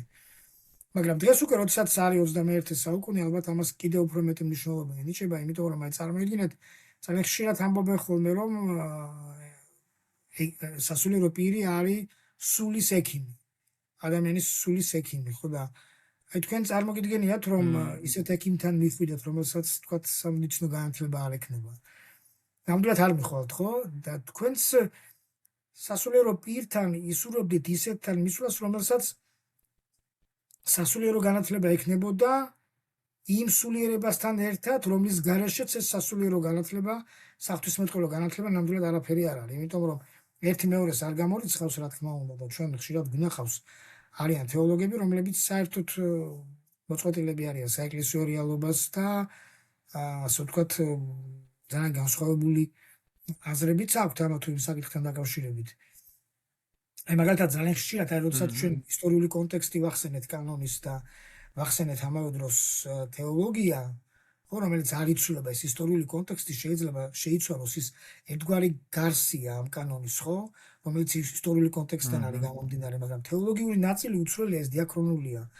და ამიტომ აი მაგალითად ძალიან ხშირად ხო როდესაც აი დღეს იყო გახდა ეს აქტუალური აი რამდენიმე წლის წინ დაიწყეს ამ თემაზე საუბარი, რომ აი თქვა სასულიერო პირს აქვს უფლება, რომ მას ჰქონდეს თავისი პირადი ცხოვრება. არ შეიძლება მისი პირადი ცხოვრების საჯაროდ გამოტანა და ასე შემდეგ, მაგრამ რა უყოთ მაშინ თეოლოგიურ ნაწილს ამ საკითხისას, ხო, რომელიც თქვა ეფუძნება აი იმ ათმცნებას, რომელიც ღმერთისგან მიეცა მოსეს, ხო, რომ არა იმრუშო.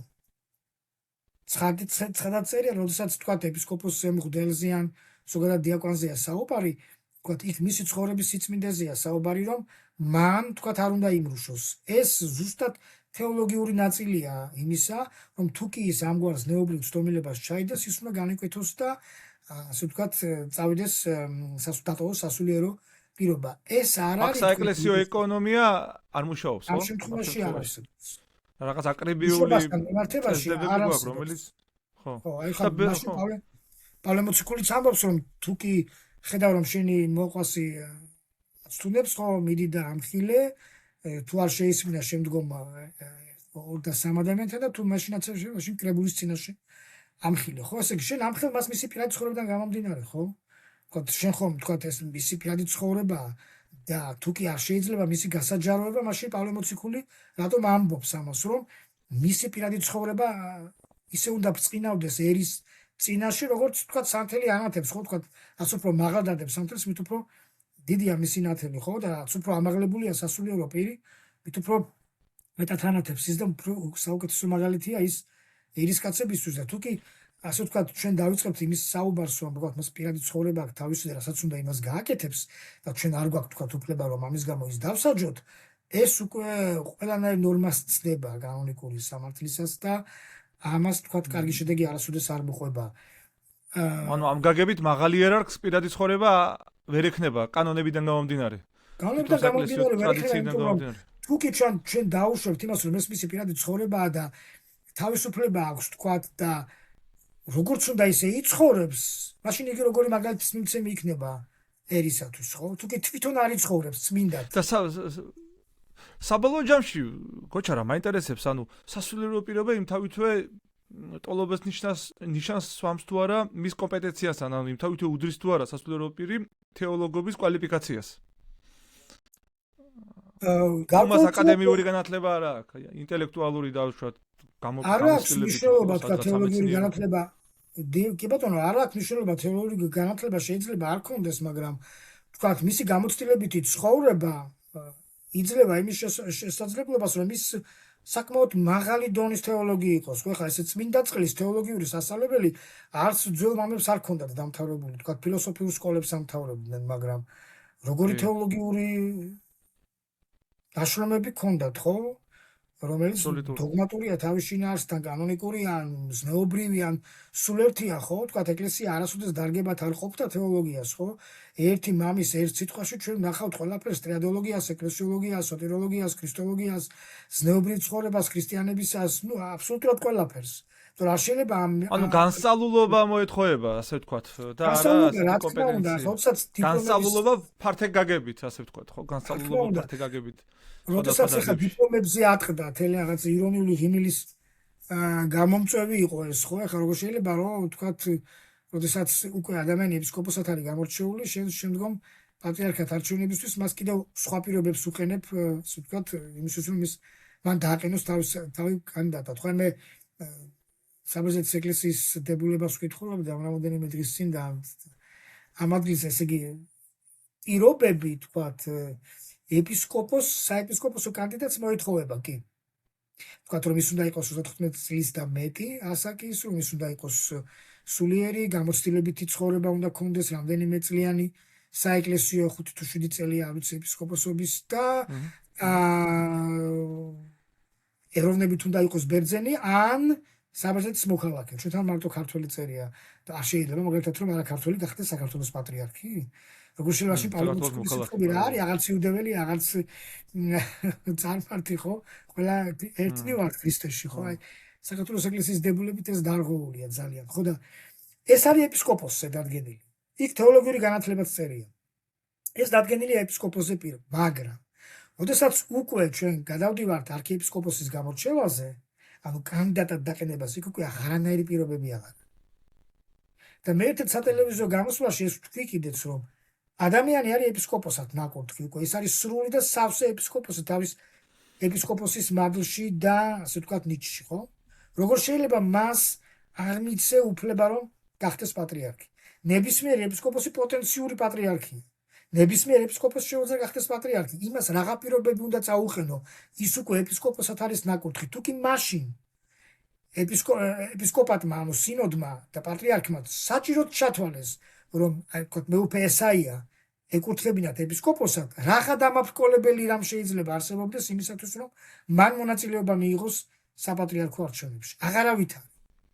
შეცდომა ეს არ არის სწორი, რომ ვთქვათ იმას დიპლომი აქვს, ამას არ აქვს, იმას ეს, ამას ეს და აქედან გამომდინარე კლასიფიკაცია მოხდა ეპისკოპოსების, აი მეუფე დანიელსაც ასე ვთქვათ შეუჩერეს მაგის გამო პროცესი, იმიტომ რომ თქვა რომ ნუ არ ამაქვს დიპლომი და ასე. რაც სასაცილო იყო ეს ყველაფერი, ხო? უბრალოდ არ შეიძლება ასე ვთქვათ ამგვარი დარღვევა არსებობდეს ეკლესიაში, რომ ეპისკოპოსი, რომელიც არის სრული და სავსე, მას არ მიცე უფლება რომ პატრიარქობაზე დააყენოს. მაშინ ეს არ უნდა გამოერჩიათ, როცა ირჩევდნენ, მაგრამ ვინაიდან გამორჩეულია, აქედან გამომდინარე მას უკვე ღირსია, კი.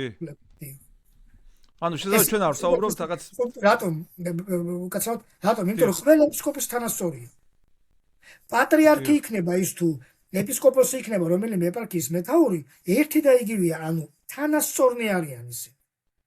ყველა ეპისკოპოსი თანასწორია. ამ თანასწორობის პრინციპიდან გამომდინარეა ის, რაც მე ცოტა ზემოთ ვთქვი. პატრიარქი უბრალოდ არის სინოდის თავმჯდომარე. და არის პატივით გამორჩეული, იმიტომ რომ არის დედაქალაქის ეპისკოპოსი. ჯერ თბილისის მთავარეპისკოპოსი, ხო? და სტათმისთავრების ეპისკოპოსია. და ამიტომ არის პატივით გამორჩეული, თორე თანასწორობის მხრივ კუთხით, აი მეფე ანტონმა თქვა, მე მესმის რატომაც თქვა ეს მან და რა გაგებდა თუნდაც, მაგრამ ტერმინოლოგიურად არ არის სწორი, თქვა ის ჩვენი მამა იყო და ჩვენი მისი შვილებიო. ამგვარი დამოკიდებულება ეპისკოპოსებს შორის არ არსებობს. ეპისკოპოსები როგორც წერენ ერთმანეთს ეპისტოლებს, ქრისტეში საყვარელო ძმაო, ძმები არიან ერთმანეთს. ილია მეორე, რომელიც იყო 94 წლის პატრიარქი, ძმა იყო ანტონისთვის და ანტონიც ძმა იყო მისთვის. ყველაზე ბოლო ხელდასმული ეპისკოპოსი ძმა არის. თუ ხედავთ ამ ძმობას. ქრისტეში საყვარელო ძმაო, ასე წერდნენ ერთმანეთს. შეიძლება ძალიან ცუდ დამოკიდებულება ქონდათ ერთმანეთთან ეპისკოპოსებს, მაგრამ ამ ფორმალურ მხარეს იცავდნენ ქრისტეში საყვარელო ძმა. ეხლა როდესაც მე რა რომ თქვა ყველა ეპისკოპოსს მან დაასხა ხელი, ჯერ იმას არ დაუსხავს მარტო ხელი, იმიტომ რომ ეპისკოპოსის ხელდასხმისთვის სულ მინიმუმ 3 ეპისკოპოსია საჭირო, ესე იგი მარტო პატრიარქი არ არის. ირჩევს მთელი სინოდი. მარტო პატრიარქი ხომ არ ირჩევს. შემამსად ყველა ძმა და რაღაც სრულწმენდებია გაბატონებული. ეს არ არის კარგი და ამას გარკვეულწილად მე მივესალმებოდი თუ კი რაიმე ცვლილებები დაიწყება. აი განათლების კომპონენტი აქ შემოდის, ხო? თავითვე ანუ იმ თავითვე დაუშვათ რელიგიურ რიტუალებში მონაწილეობა არ გაძლევს იმის პრივილეგიას რაღაც თეოლოგიური კომპეტენციებში პასუხისმგებელი იყო. ანუ შენ რეალურად კომპეტენციებს განიჭებს განსწავლულობა ამ ტრადიციაში და არა რიტუალური ცხოვრება, ხო, დაუშვათ, რეალურად რასაც ჩვენ დღეს ვხედავთ, ხო?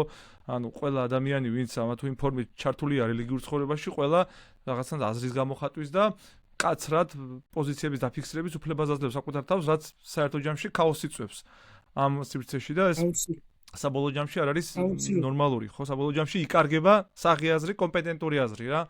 და ეს არის პრობლემური ნაწილი. გეთანხმებით, აი მაგალითად, როდესაც გეთანხმებით აბსოლუტურად. აი როდესაც მსოფლიო კრებები იმართებოდა, აი მაგალითად დავიწყეთ ნიკეის კრებით, ხო? იქ მარტო ეპისკოპოსები არ ესწრებოდნენ ამ კრებას, იმიტომ რომ თვითოულ ეპისკოპოსს დაახლოებით 300-მდე ეპისკოპოსი იღებდა, ხო, მონაწილეობას, ზოგიერთი ცნობით 250, 280, 300, 318 ბოლოს თქვეს ეს აბრაამის კლანის წევრთა რაოდენობიდან გამომდინარე. ამას ასეთ მნიშვნელობა აქვს. ამ ეპისკოპოსებს უამრავი თანაშემწე და ასე ვთქვათ მრჩეველი ახლდა თან, 10-ობით და 100-ობით ზოგჯერ, იმიტომ რომ ეს ეპისკოპოსები მარტო არ წყვეტდნენ იმ საკითხებსაც, ესენი იყვნენ თეოლოგები, ისტორიკოსები, ესენი იყვნენ ფილოსოფოსები, რომლებიც იურისტები და ძველ რომში იურისტები იყვნენ ეპისკოპოსებს ჩააბარეს, ეს ვთქვათ მოსამართლეობის ფუნქცია რომის იმპერიაში, ხო? თითქმის ყველა ეპისკოპოსი იურისტი იყო და მათ ძალიან კარგად იცოდნენ ეს საქმე და ეს პროფესია. და როდესაც თქვათ კრებები იმართებოდა, თქვათ იქ დოგმატური საკითხი განიხილებოდა თუ რა, ყველა ეპისკოპოსმა ხომ არ იცოდა ეს დოგმები იმ დონეზე რომ დაუშვათ ემჟერახს თქვათ ალექსანდრე ალექსანდრიელივით, ან თქვათ ათანასე ალექსანდრიელივით, ხო?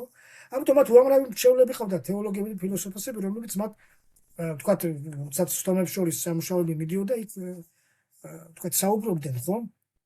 და ეს ძალიან მნიშვნელოვანი მომენტი იყო. დღესაც თქვათ ჩვენ ნებისმიერი ეკლესიის სინოდი რომ ავიღოთ, ხო? ამ სინოდში არის კომისიები. თქვათ დოგმატური საკითხებზე, კანონიკურ საკითხებზე, თქვათ არის საგარეო საკითხებზე და უამრავ სხვა თქვათ მისიონერებზე და სხვა. ამ კომისიის წევრები, ამიტომ საბერძნეთის ეკლესიაზე გეტყვით, არიან ათენის და თესალონიკის უნივერსიტეტის თეოლოგი პროფესორები, რომლებიც მუშაობენ ამა თუ იმ საკითხზე და შემდგომ ამ დამუშავებულ საკითხს წარუდგენენ სინოდს. და ხდება შემდგომ სინოდის მიერ ამ საკითხის განხილვა და თქვათ საჭიროა ჩაასწრო. საქართველოს ეკლესიაში მსგავსი რამ არ ხდება სამწუხაროდ. საქართველოს ეკლესიაში სამწუხაროდ ამ იერარქიასა და თეოლოგებს შორის არის კატასტროფული ზღვარი. მე ვთქვი უბსკრულიც არის. ეს საკუთარ თავზე სამწუხაროდ არ მინდა სხვა მიმართულებით წავიყვანო ჩვენი დღევანდელი ლექცია, მაგრამ ეს აუცილებელია, ეს დღეს თუ არა ხვალ მაინც უნდა მოხდეს ეკლესიაში, რომ თეოლოგები მიიყვანონ და თეოლოგების გარეშე არაფერი სინოდმა არ გადავწყვიტოს, იმიტომ რომ არიან ხო ძალიან ბევრი თეოლოგია დასავლეთში, რომლებმაც დაამთავრეს, დოქტორები არიან, ან უკვე იცავენ ძალიან მალე სადოქტორო ხარისხს, მაგისტრანტები არიან, მაგისტრები არიან და უცხოელი ეკლესიიდან, ხო?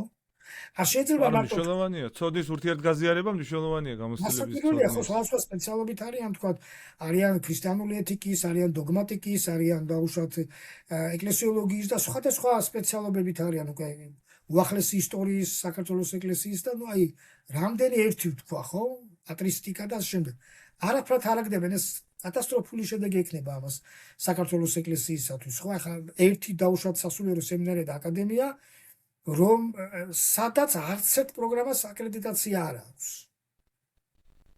აი წარმოიდგინეთ რომ სასწავლებელი და ნებისმიერი თქვათ საეკლესიო სასწავლებელი რომ ავიღოთ არც ერთი არ გადის აკრედიტაციას როგორ შეიძლება პროგრამა არ გადიოდეს აკრედიტაციას და ადამიანს აძლევდა ამ სპეციალობის დიპლომს წარმოუდგენელი ამბავია და ეს დარეგულირდეს და აუცილებელია თეოლოგების ჩართულობა საეკლესიო ცხოვრებაში ეს მე ვფიქრობ რომ რაც მალე მოხდება მით უფრო უკეთესია ნახოთ დაველოდოთ წინასწარ ამას თქმა მინდა ну ყოველ შემთხვევაში ეხლა ცოტა სხვა მიმართულებით წავედით მაგრამ ესეც რა თქმა უნდა კანონიკური სამართლის თემა იმიტომ რომ კანონიკური სამართალი არ არის თქვათ როგორც ზოგიერთს მიაჩნია ძალიან ისეთი თემა რომელიც თქვათ ძალიან შორს არის დოგმებისგან დოგმა ეს არის მეორე ხარისხოვანად მიაჩნიათ ასე ვთქვათ ის დოგმა რო პრაქტიკაში გატარდეს კანონია ამისთვის საჭირო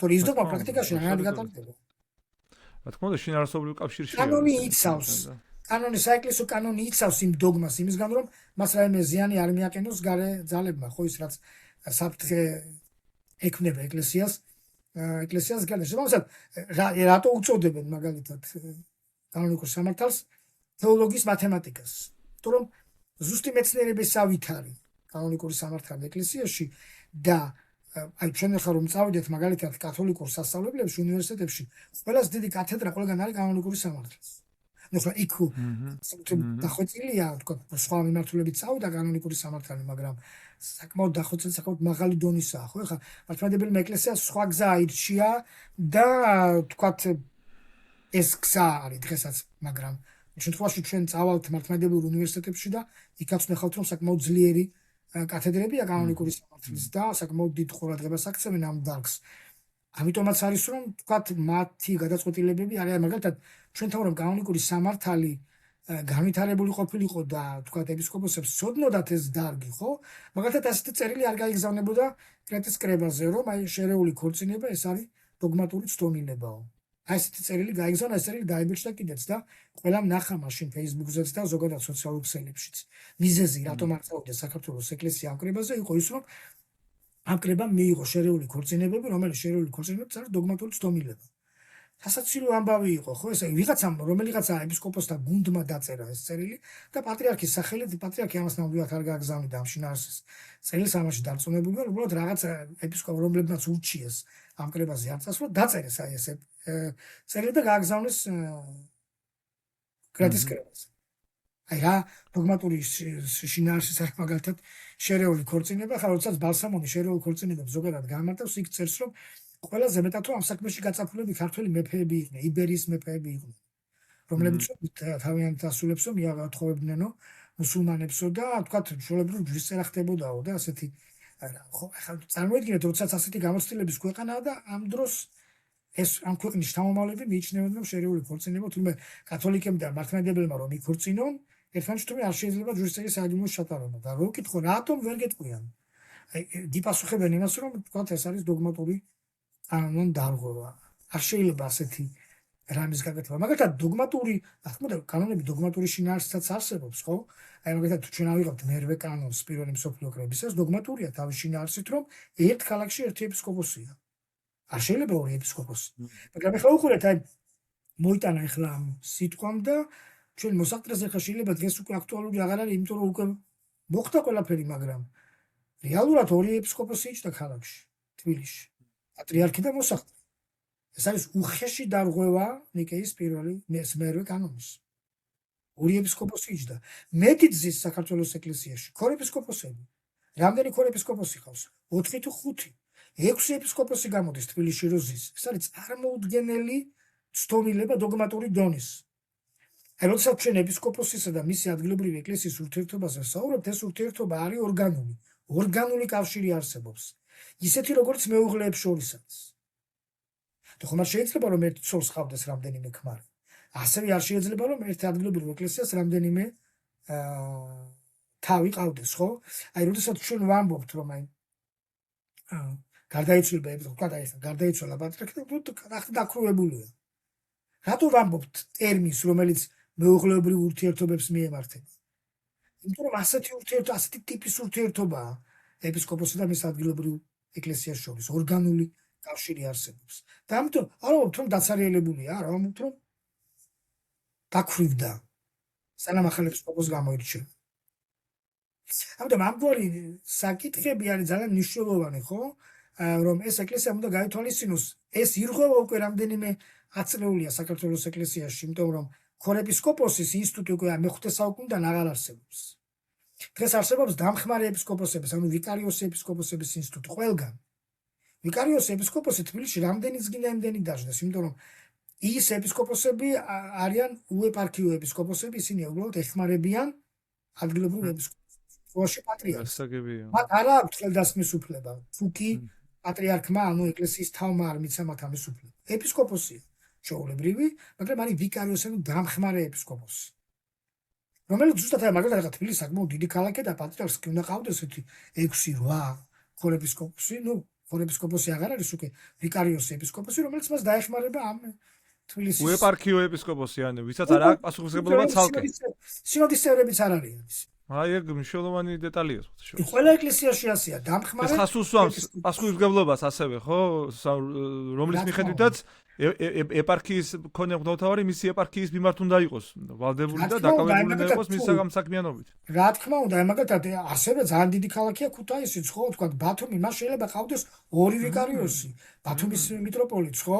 ან თქვა ქუთათელ გაენათელს 2 ვიკარიოსიც შეიძლება ყავდეს, იმიტომ რომ დიდი ქალაქებია ესენი, ხო? შესაბამისად, ეს არ ნიშნავს იმას, რომ იმ ქალაქებში ერთზე მეტი ეპისკოპოსი ის, იმიტომ რომ ის ეპისკოპოსები არ არიან სინოდის წევრები და ისინი არიან დამხმარე ეპისკოპოსების სტატუსით, რაც მიანიშნებს იმას, რომ მათი ფუნქცია არის ის, რომ ისინი, ასე ვთქვათ, ეპარქიის ეპისკოპოსს დაეხმარონ ეპარქიის მმართველობაში.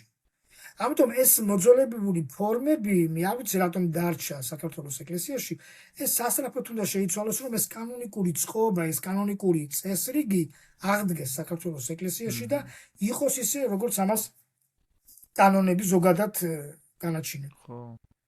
ნუ ამას ჭირდება რეალურად ტრანსფორმაცია იმ გაგებით, რომ ჩვენ დაუბრუნდეთ ტრადიციას, არა რაღაცნაირად ახალი რამ შევქმნათ, არამედ დაუბრუნდეთ ტრადიციას, გადავხედოთ ჯულის კანონს და ჯულის კანონის მეშვეობით აღვადგინოთ პრაქტიკა რა. აკუ აი ეს როგორც მოსაყრეს, ხო, ხა მოსაყრე როდის აქტიურდება, როდესაც გარდაიცვლება პატრიარქი, ხო? ეკლესიის თავი და მაშინ და რას აკეთებს მოსაყრე, უბრალოდ ის ხელმძღვანელობს საარჩევნო პროცესს და თქვა წარმართავს ამ საარჩევნო პროცესს. თავად აღარ მონაწილეობს, ახლა შენ მოსაყრე ხარ, თან წარმართავ საარჩევნო თქვა პროცესს, აკონტროლებ მას და მთელი სადავეები შენ ხელშია და ამავე დროს ენჩსაც იკრი, სასაცილოა ეს ამბავი, ხო? ისე საეკლესიო თემატიკის განხილვის დროს ჩვენს ქვეყანაში მუდმივად ემოციები მოდის წინაპლანზე და მან, რავი, დიდ ნაწილს არ აინტერესებს შინაარსობრივი ნაწილი, რეალურად როგორ უნდა მოხდეს და რა უნდა მოხდეს. ანუ ჩვენ ხო ემოციური ხალხი ვართ, ასე ვთქვათ და ავტორიტეტებს მიჯაჭვული იმან თქვა და ასე უნდა იყოს, თორე აი როგორ უნდა იყოს სინამდვილეში ტრადიციულად ამას არავინ არ განიხილავს. ჩვენთან ადამიანებს ავიწყებათ, რომ ერთადერთი ავტორიტეტი ყავს ეკლესიას, ეს არის ქრისტე. რომლის სხეულიც არის ეს ეკლესია, ხო? აი რატომ უნდა ჭირდებოდეს ქრისტიანს ადამიანის ავტორიტეტი ეკლესიაში? არ უნდა ჭირდებოდეს, ხო, მაგრამ აი თუ ჩვენ დავაკვირდებთ ეცინა პატრიარქის პერიოდსაც, ხო, თქვენ გახსოვთ როგორი დამოკიდებულება ჰქონდა აი ამ მრევლს გაღმერთებული ყავდათ, ხო? ეცინა პატრიარქი. ეს პროცესი იწყება უკვე დღესაც, აი მე ხედავ აი განსაკუთრებით კომენტარებში, როდესაც საპატრიარქოს პოსტები იდება, აი კომენტარებში არის და საშინელება ხდება იმ გაგებით, რომ აი პირდაპირ გაღმერთება იწყება პატრიარქ შიოს. რაც არ არის სწორედ ამას თვითონ პატრიარქი შიო უნდა ეწინააღმდეგებოდეს და ის უნდა მიუთითებდეს ამაზე და უნდა მიანიშნებდეს ქადაგებებში მაინც იმას, რომ ამგვარი დამოკიდებულება არ არის სწორი, რომ ქრისტიანებს ყავთ ერთი ავტორიტეტი. ქრისტიანებს არავისთვის არ არის რა მოკლედ კარგი, არც მისთვის და არც საზოგადოებისთვის, არავისთვის რა თქმა უნდა. ერთი კერპი ყავთ, ასე ვთქვათ, ქრისტიანებს არის ესო ქრისტე. დამთავრდა სხვა ავტორიტეტი არ არსებობს. როგორ შეიძლება რომ ადამიანი იყოს ავტორიტეტი ეკლესიაში, წარმოუდგენელი ამბავია. ამიტომ აი ასეთ საკითხებს უნდა მიექცეს ყურადღება და ამას ხოთაშორის კანონიკური დადგენილებები და კანონიკური ასე ვთქვათ განჩინებები აწესრიგებს ნებისმიერ ადგილობრივ ეკლესიაში. იგივე ბუნებრივად მაგალითად მოყვება. ნათლობის საიდუმლო როგორ უნდა ჩატარდეს. კანონიკური მხარეა ეს საიდუმლო ჩატარების, ხო? მაგალითად საბერძნეთის ეკლესიაში ყოველ წელს გამოდის დიდტანიანი წიგნია ტიპიკონ, ვთქვათ, რომელ დღესასწაული, ვთქვათ, როგორ ტარდება, ვთქვათ, მწუხრი როგორ ტარდება, ცისკარი როგორ ტარდება, წირვა, ვთქვათ, რა ჩასართავებია, ვთქვათ, რა განსაკუთრებული მსახურება შემოდის ნაწილი ამ დიდი მსახურების დროს და ნუ ყველაფერი აბსოლუტურად, ხო? ეს ჩვენთან არ ხდება ეს სამწუხაროდ და ძალიან ბევრი რამ სტიქიურად აღესრულება, რაც ასეთ სავალალო მდგომარეობას იწვევს და რაც სასურველია, რომ რაც შეიძლება სწრაფად გამოსწორდეს, მაგრამ ეს გამოსწორდება მხოლოდ და მხოლოდ იმ შემთხვევაში, თუ კი საქართველოს ეკლესიის სინოდი თეოლოგებს დაიყენებს გვერდით. იმიტომ რომ ნუ ფაქტია, რეალობაა, რომ ეს ამ ადამიანებმა ისწავლეს, აიღეს დიპლომები, არიან დოქტორები, დოქტორანტები, მაგისტრები, რომლებიც აგრძელებენ სწავლას და ეს თუ არ გამოიყენა საქართველოს ეკლესიამ, მე ვფიქრობ, რომ მომავალშიც ტრაგედია იქნება საქართველოს ეკლესია. ისევ საქართველოს ეკლესია დაზარალდება და ისევ საქართველოს ეკლესიისთვის იქნება ეს მოიტანს გაუთვალისწინებელ შედეგებს. ამიტომ ყველაფერ ამას განსაკუთრებული ყურადღება უნდა მიექცეს. კანონიკური განჩინებები და კანონიკური წესრიგი არის ერთ-ერთი უპირველესი საკითხი, იმიტომ რომ ის დოგმები, რომელიც საუკუნეების განმავლობაში იწერებოდა, სწორედ კანონიკური განჩინებებით და კანონებით ხორციელდება საეკლესიო ცხოვრებაში. მადლობ ბატონო გოჩა. უღრმეს მადლობა ასეთ საინტერესო საუბრისთვის, ვრცელი საუბრისთვის და თუ რამეს არ დაამატებთ, შეგვიძლია დავასრულოთ ჩვენი დღევანდელი შეხვედრა. ხო, მე უბრალოდ თუ თქვენთვის საინტერესო იქნება, ძანეთ. დღეს ძალიან ესეთი თემაა ეს ავტოკეფალიის საკითხი. ხო. ხო, ზოგადად დღეს ძალიან ბევრს კამათობენ, სხვა შორის საქართველოს ეკლესიაც გაჩხერილია ამ პრობლემაში სხვა ეკლესიებთან ერთად. ძალიან მნიშვნელოვანი მომენტია, იმიტომ რომ ამას ხვდებით, რომ ეს უკრაინის ეკლესიას მიემართება და ეს არის წმინდა წყლის კანონიკური საკითხი. და რა მინდა ვთქვა, იცით, აი ძალიან ვთქვათ, კითხვებს სვამენ და ძალიან ჯოგჯერ ვიკითხავენ, რომ აი ვთქვათ, რატომ კონსტანტინოპოლი და ხო, ვინ ანიჭებს ავტოკეფალიას ეკლესიებს ძალიან საინტერესოა და რატომ ანიჭებს, ხო? რატომ აქვს ეს დისკრეცია კონსტანტინოპოლის ეკლესიას? ეს ძალიან მნიშვნელოვანი მომენტია, აქ აუცილებელია ჩვენ ერთ-ერთი სიტყვა ვთქვათ, ჩვეულებასა და წესჩვეულებასა და კანონს შორის, ხო?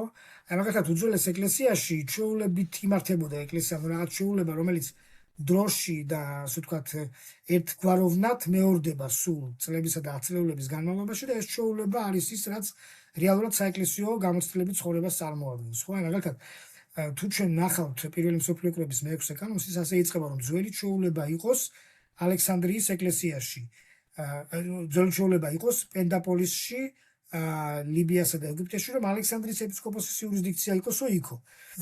ანუ ძველი წესი, ძველი ჩვეულება არსებობდესო, ანუ როგორც ირკვევა მანამდე ნიკეის კრებამდე, ჩვეულების მიხედვით ალექსანდრიის ეპისკოპოსი მართავდა ამ ეპარქიებს. მაგრამ ნიკეის კანონით, უკვე მე-6 კანონით, იმ ჩვეულებას კანონის ფორმა მიეცა. ანუ კანონად იქცა ის ჩვეულება. ეხლა ვინც სამართლის მეცნიერება იცის, მან იცის რა არის ჩვეულებითი სამართალი და ზოგადად ვთქვათ შემდგომ კანონი რაც არის, ხო? რა თქმა უნდა, ჩვეულებითი სამართალი არ არის იმ რანგის, რაც შემდგომ კანონია, მაგრამ ჩვეულება ძალიან ხშირ შემთხვევაში გამხდარა კანონი, ანუ გამხდარა ერთგვარი პრეცედენტი სამომავლოდ კანონისთვის. ხო? ჩვეულება ზოგადად ძალიან დიდ მნიშვნელობას ანიჭებდნენ ძველი მამები, სხვა ბასილი დიდს აქვს ძალიან რამდენიმე კანონი აქვს დაწერილი, რომელიც ჩვეულებას ეხება და ამ ჩვეულებას თითქმის კანონის ძალას ანიჭებს. ეხლა რატო ვამბობ ამას? ამას ვამბობ იმიტომ, რომ კონსტანტინოპოლის მიერ ავტოკეფალიის ტომოსის გაცემა გახლდათ ჩვეულება. აი მას შემდეგ, როდესაც პირველად რუსეთმა, ასე ვთქვათ, წამოიწყო ეს საკითხი მე-15 საუკუნეში, მეორე ნახევარში 1458 წელს თქვა, რომ მე ვარ დამოუკიდებელი ეკლესია. და რეალურად სქიზმაში გავიდა 1458 წელს. თავისთავად ხადი ეს უკვე პრობლემა გაჩნდა ეკლესიაში და რამდენადაც კონსტანტინოპოლი იყო მისი დედა ეკლესია და რეალურად მისი დაარსებული, კონსტანტინოპოლის დაარსებული ეკლესია იყო. ამიტომ დაიწყო რაღაც ერთგვარი მოლაპარაკებები მოსკოვსა და კონსტანტინოპოლს შორის, რომ რაღაცა ეს საკითხი მოწესრიგებული იყო და კონსტანტინოპოლი ყოველთვის ცდილობს, რომ თავიდან აიცილოს ეკლესიაში განხეთქილება. ეს მისთვის ყველაზე სერიოზული პრობლემაა და ამიტომ ის წავიდა დათმობაზე და მან 1592 წელს მე მგონი უკვე მიცა ავტოკეფალიის ტომოსიც არ იყო, ეს იყო პატრიარქის ტიტულის ტომოსი, დამადასტურებელი ტომოსი მოსკოვის მიტროპოლიტს. და აქედან მოყოლებული და რომელსაც სამი პატრიარქი აწერდა ხელს, კონსტანტინოპოლის, ალექსანდრიის და ანტიოქიის და იერუსალიმის და ეს პატრიარქები ადასტურებენ მის დამოუკიდებლობას. ხო? ანუ ეს გახდა ერთგვარი ჩვეულება, იმიტომ რომ კონსტანტინოპოლი პატივით გამორჩეული საყდარი იყო აღმოსავლეთის ეკლესიაში, განსაკუთრებით კი სქიზმის შემდგომ პერიოდში, ხო? დარჩა კონსტანტინოპოლი, ალექსანდრია, ანტიოქია, იერუსალიმი. მაგრამ მოგეხსენებათ ისინი არაბულ გარემოში იყვნენ და თანაც რამდენადაც კონსტანტინოპოლი იყო პატივით გამორჩეული და იყო საიმპერატორო ქალაქი, ამიტომ როდესაც უკვე ოსმალეთის იმპერია იქმნება, ოსმალეთის იმპერიას არ აინტერესებს სხვა პატრიარქების პოზიციები, ის ეუბნება კონსტანტინოპოლის პატრიარქს, რომ მე გისმენ შენ და მე მექნება საქმე შენთან. და შენი სახით მართლმადიდებულ სამყაროსთან, ხო? ამ თემაც იყო გენადიოს სკოლარიუს, მოხამედმა როდესაც გამოაცხადა სასახლიდან, ხო, ფეხზე მოკიდა ესე და ფეხი აწია ხელში და ფაქტობრივად ისე დასვა გენადიოს სკოლარიუსი ცხენზე, ხო? ასეთი პატივით გამოიყვანა, იმიტომ რომ მას უნდა რომ მასთან კარგი ურთიერთობა ქონოდა სხვადასხვა მიზეზების გამო. შემდგომ უკვე მოგვიანებით, როდესაც ბალკანეთზე ეროვნული სახელმწიფოები იქმნება, უკვე მათაც უჩნდებათ სურვილი იმისა, რომ შექმნათ ქონდათ თანამედროვე დამოუკიდებელი ეკლესია. ეს ავტოკეფალიური ეკლესიები, ეს არის წმინდა წყლის გვიანი ხანს, აი მოსკოვიდან და შემდგომ წმინდა წყლის ეთნიკური საკითხებია, იმიტომ რომ მანამდე რაც პენდარქია იყო, თქვა ქალკედონის მეოთხე კრების მერე, ეს 4-5 ავტოკეფალიური ეკლესია იყო რა, ქალაქების ეკლესია იყო. ეს ეკლესიები არ იყვნენ, ასე ვთქვათ, ეთნიკური ეკლესია. რომი, კონსტანტინოპოლი, ალექსანდრია, ანტიოქია, იერუსალიმი იყო ქალაქების ეკლესიები. არ იყო ეთნიკური თავისი შინაარსით არც ერთი მათგანი.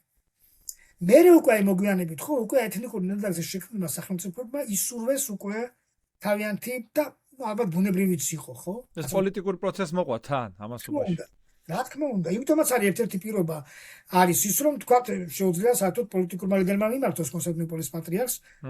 კეფალის ტომოსისთვის საკმარისია აბსოლუტურად. ხო, თუ ახმობა არის ერის და სამდელოების ამ ეკლესიის. და უკვე როდესაც განსაკუთრებით ბალკანეთზე ეროვნული სახელმწიფოები იქმნება, ეს უკვე რთავს აი ამ პროცესს უკვე მე-19 საუკუნიდან, როდესაც იწყება პროცესი ამ ავტოკეფალიის ტომოსების გაცემის. ანუ ეს გახდა ჩვეულება, ანუ ეს არის დროში და ერთგვაროვნად გამეორებადი აქტები, ხო? ყველა, აბსოლუტურად ყველა ეკლესია ეს იქნებოდა, თქვა რუსეთი, სერბეთი, რუმინეთი, ბულგარეთი, თქვა საქართველოს, კიპროს ვერ ვთქვით, იმიტომ რომ მან ეფესოს კრებაზე მიიღო დამოუკიდებლობა, თუ პოლონეთი, თუ ალბანეთი, თუ რაც ჩეხოსლოვაკეთი, თუ ბოლოს აგერის უკრაინა, ყველა აკაკუნებს კონსტანტინოპოლის კარზე. ეს ჩვეულება, რომელიც ჩვეულება იყო დასაწყისში. გახდა, იმიტომ რომ პატივით გამორჩეული საყდარია კონსტანტინოპოლი, სოფლის საპატრიარქოა, ეს ჩვეულება ნელ-ნელა იქცა კანონად. დღეს არის კანონი, აი წარმოიდგინეთ, რომ უკვე იმდენად არის გამყარებული და გამტკიცებული, ხა 15 ავტოკეფალიური ეკლესიაა, რომ წარმოუდგენელია, რომ ვინმე მოისურვოს ავტოკეფალია რომელიმე ეკლესიამ და ის არ წავიდეს კონსტანტინოპოლში. ამიტომ აძლევს კონსტანტინოპოლი მას. ვერ წარმოედგინა ეს ვერავის. რა თქმა უნდა, კონსტანტინოპოლი როდესაც აძლევს ავტოკეფალიის ტომოს ამა თუ იმ ეკლესიას, იმიტომ კი არ აძლევს და იმიტომ კი არ აუწყებს ამას სხვა ეკლესიებს, რომ ამ ეკლესიებმა უნდა აღიარონ ამ ეკლესიის ავტოკეფალია. არა. კონსტანტინოპოლის ამ აქტს არ ჭირდება არც ერთი სხვა ეკლესიის დადასტურება.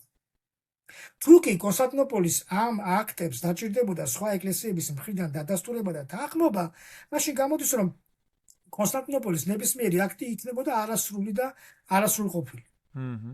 და დაჭირდებოდა მას, ასე ვთქვათ, სამომავლოდ მსოფლიო კრების ჩატარება, რომ ძალმოსილება მიიღო ამ აქტებს. რა თქმა უნდა, კონსტანტინოპოლის ნებისმიერი აქტი არის სამართლებრივად სრული და სავსე, სრულყოფილი და ის არავისგან დადასტურებას არ ელოდება. როდესაც ის აგზავნის ამ უწყებას, რომ კონსტანტინოპოლმა მიცა ავტოკეფალიის ტომოსი უკრაინას, უბრალოდ მან აუწყა ამ ეკლესიებს თავის მიერ განხორციელებული აქტის შესახებ და ის არანაირ თანხმობას არ საჭიროებს ამ სხვა ეკლესიების მხრიდან, ხო? არც მომავალი მსოფლიო კრება არ არის საჭირო იმისთვის. ამ ეკლესიების ავტოკეფალია დაადასტუროს. ხოჭო ძალიან საინტერესო მომენტია რომ საქართველოს ეკლესიის ავტოკეფალიის თომოსში წერია რომ მომავალმა სოფლიო კრებამ უნდა დაადასტუროს საქართველოს ეკლესიის ავტოკეფალი და რატომ წერია ეს ეს წერია იმიტომ რომ თვისობრივად ჩვენი ავტოკეფალია განსხვავდება სხვა ეკლესიების ავტოკეფალიებისგან იმიტომ რომ საქართველოს ეკლესია დღიდან დაარსებისა იყო თავისუფალი ეკლესია სამისიონერო ზონა იყო ფიდასიცერს თავის ციგნში საქართველოს ეკლესიის ავტოკეფალია და შესაბამისად ის იურიდიულად არავის არ ექვემდებარებოდა გვიანი ხანის ასე ვთქვათ წყაროები ქართული წყაროები სადასტურებენ იმას რომ ანტიოქიის ეკლესიის სულიერი მისია არსებობდა საქართველოში და თქვათ ანტიოქიისგან იღებდნენ ხელდასხმის უფლებას და ასე შემდეგ ხო მაგრამ რამდენადაც ეს წყაროები არის გვიანი საუკუნის ამიტომ მისი სანდოობა არის ცოტა საეჭვო ამიტომ როდესაც 90 წელს ტომოსი შეადგინა კონსტანტინოპოლმა იქ ჩაიწერა რომ საქართველოს ეკლესიის ავტოკეფალია უნდა დაადასტუროს სამომავლოდ მსოფლიო კრებამ ეს იმას კი არ ნიშნავს რომ ეხლა არ არის საქართველოს ეკლესია ავტოკეფალი ეს ნიშნავს იმას რომ ეს არც ერთი სხვა ეკლესიის ტომოსში არ წერია ეს ნიშნავს იმას რომ საქართველოს ეკლესია იყო თავისუფალი და შესაბამისად როგორც რომმა კონსტანტინოპოლმა ალექსანდრიამ ანტიოქიამ და იერუსალიმმა მსოფლიო კრებებით მიიღეს